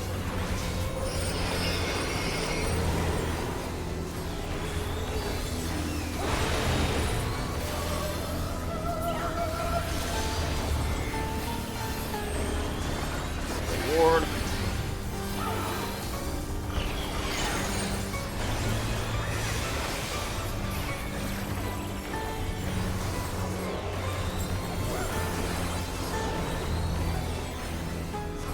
countenance. I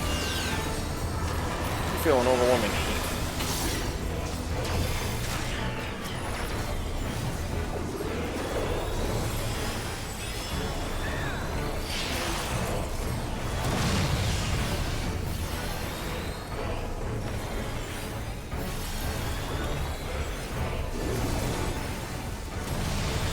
Oh, okay, so yeah, we were in the right area because we were out of ice.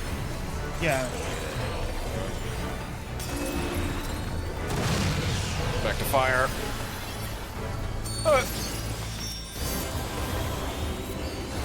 Fail.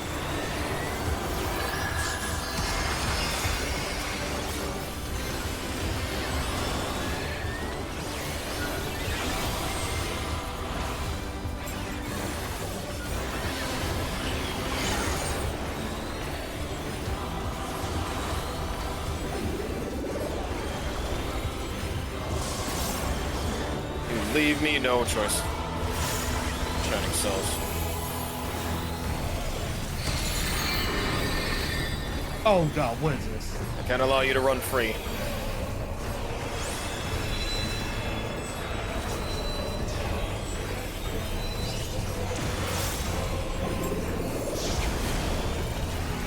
Oh. Okay, they're changing. Alright, so get off the red. Yeah. So, okay. That's not too bad. We'll lock you away once again forever. Well, It's either player. oh, yeah, because of his flail attack. Major flail. Okay, do the red.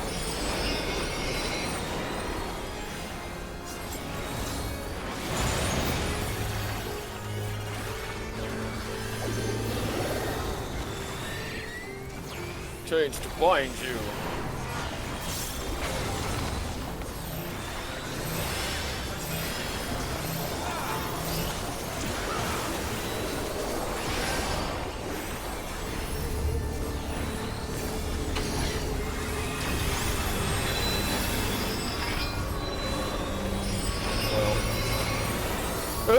That's it for I thought there was gonna be a second phase. Cool looking boss though. Oh.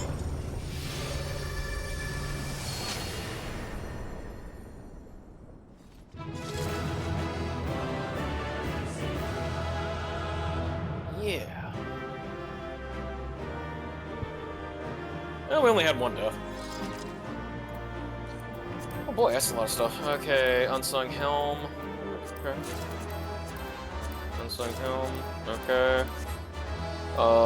Unsung, stunning but badly store, 4 suits, okay. Let's see, unsung greaves, sure. Unsung rings, unsung gauntlets. Unsung, unsung rings. Okay.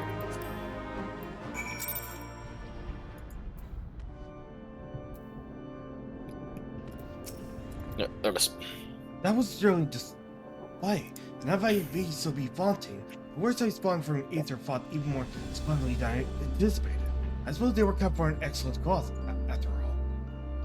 We should wait until the span regains senses. He wears the robes of a warder, and I would be very curious to know what drove him to attack to sight unseen.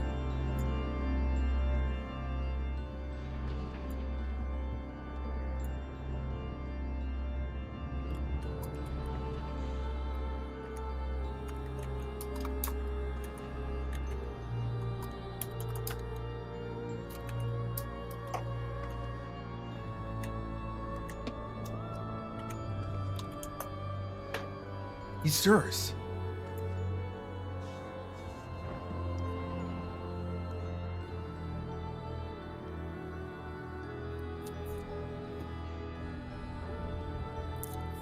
What came over me?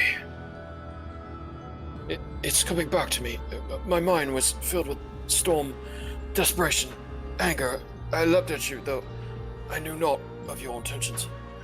Pray, accept my apologies, and my thanks. Had you not knocked some sense back into me, I may have fallen upon someone less capable of defending themselves.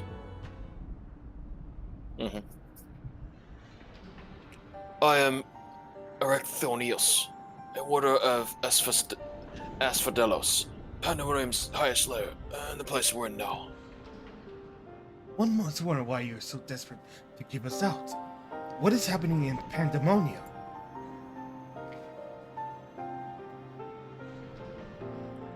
The creations interred within Asphodelos have been set free and stalk its halls to no end but violence. It is not good, to say the least. Has this ever happened before? No, never. Each level Pandæmonium is under the charge of a key ward who keeps strict control over the most minute aspects of their domain. They're selected with great care, and their loyalty to Master Library is absolute. Yet something has gone terribly wrong. Try as we might to hold the line, the chaos within is overwhelming. I hardly realized that I had become separated from my colleagues. I remember a chorus of whispers assailing my senses, and afterwards only flashes of rage and fury. Then blackness, from which I awoke to find that whatever had overcome me was gone. See, your senses may have been muddled by magics that affect the mind. Perhaps the self-same ones that saw you separate from other warders. Whatever had taken hold of me, thank you for releasing me from its clutches.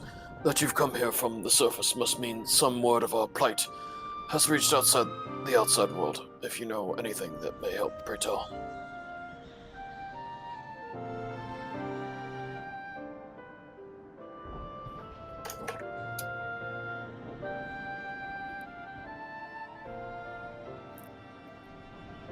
Horror among horrors. So Pandæmonium's protections are indeed being dismantled from within. By the same individual or individuals that released its captives and set them upon you, no doubt. Such odds availed us little, however, if we cannot ascertain their identity.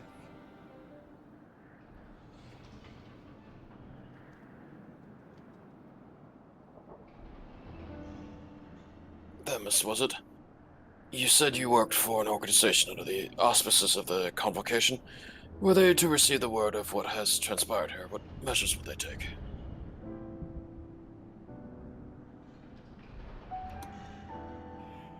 The authority would consider this way to be a lost cause. Pandemonium ties to the outside world would be severed, or perhaps it would be wiped from existence entirely.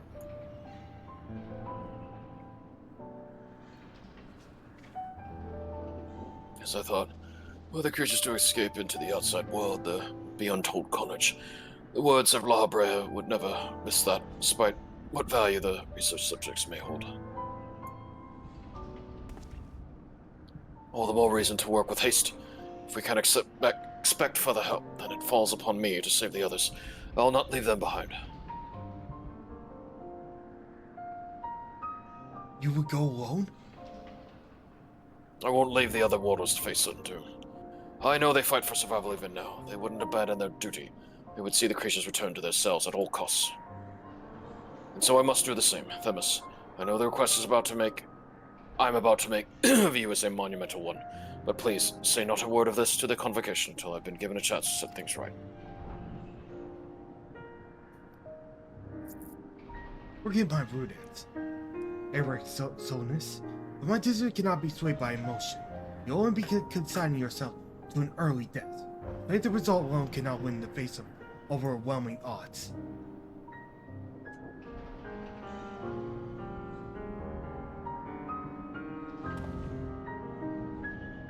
That being said, our investigation has only just begun, and we would be remiss to turn back every me in an exhaustive survey, so for the time being, there's slightly more than result to rely upon.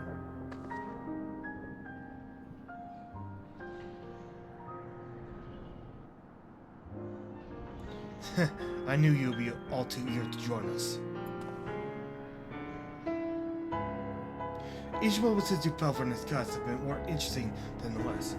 More and more you remind me of my dear friend, which goes some ways to encourage me that this matter will yet reach a satisfactory conclusion.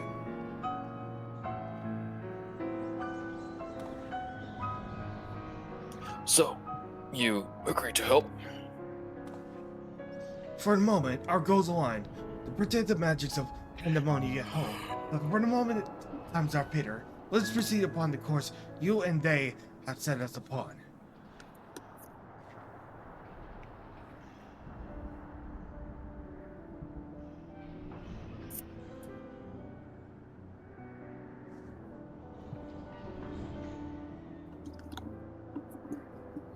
Miss, and you too, yes, thank you. The warders owe you a great debt already.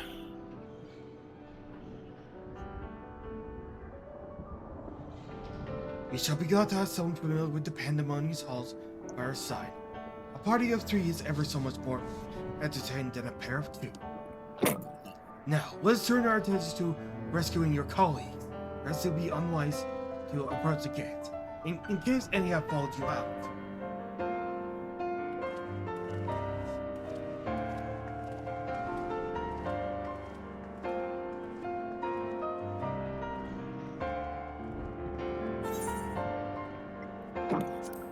Let's see. Critical hit, termination, direct hit, right? Or termination. Yeah, alright. Alright, well, at least I wasn't a bad boss. Like, it was decent enough. You just had to make sure you bobbed and waved throughout the whole thing. Okay. Okay. So that is it. Yeah. I really hope you manage to. Yeah, I'm just gonna return to Ulda for now. Yeah. I really hope you can like make it. As I said, I gotta work from 10:30 a.m. to 12:30 p.m. today because now it's Wednesday. I don't know what time tonight that it's supposed to hit. I don't know the speed of which, because again, it's kind of going back and forth. There's like speed. It's still like projected Cat 3, even though it's like still. Just make sure saying to Cat 5. get your updates as soon as possible. Yeah, I'll try to. I don't know if I'll be on or not for Ace Attorney. I really don't know because obviously I don't think there's any going to be that too many. I mean, I will try, but again, it's way up in the air. And then for Thursday, it's just waiting for it to finally leave. It should be like by the time we have to stream with Mal, if I still got power, then we'll have time to do stuff. And then Friday would just be cleanup. Yeah. All right. I'm gonna stop streaming entirely, no breaks. But I hope you have a good time. But I hope you safe. Okay. Oh, no problem, honey. I will say this: work on your art projects, please. I will. Do it for me.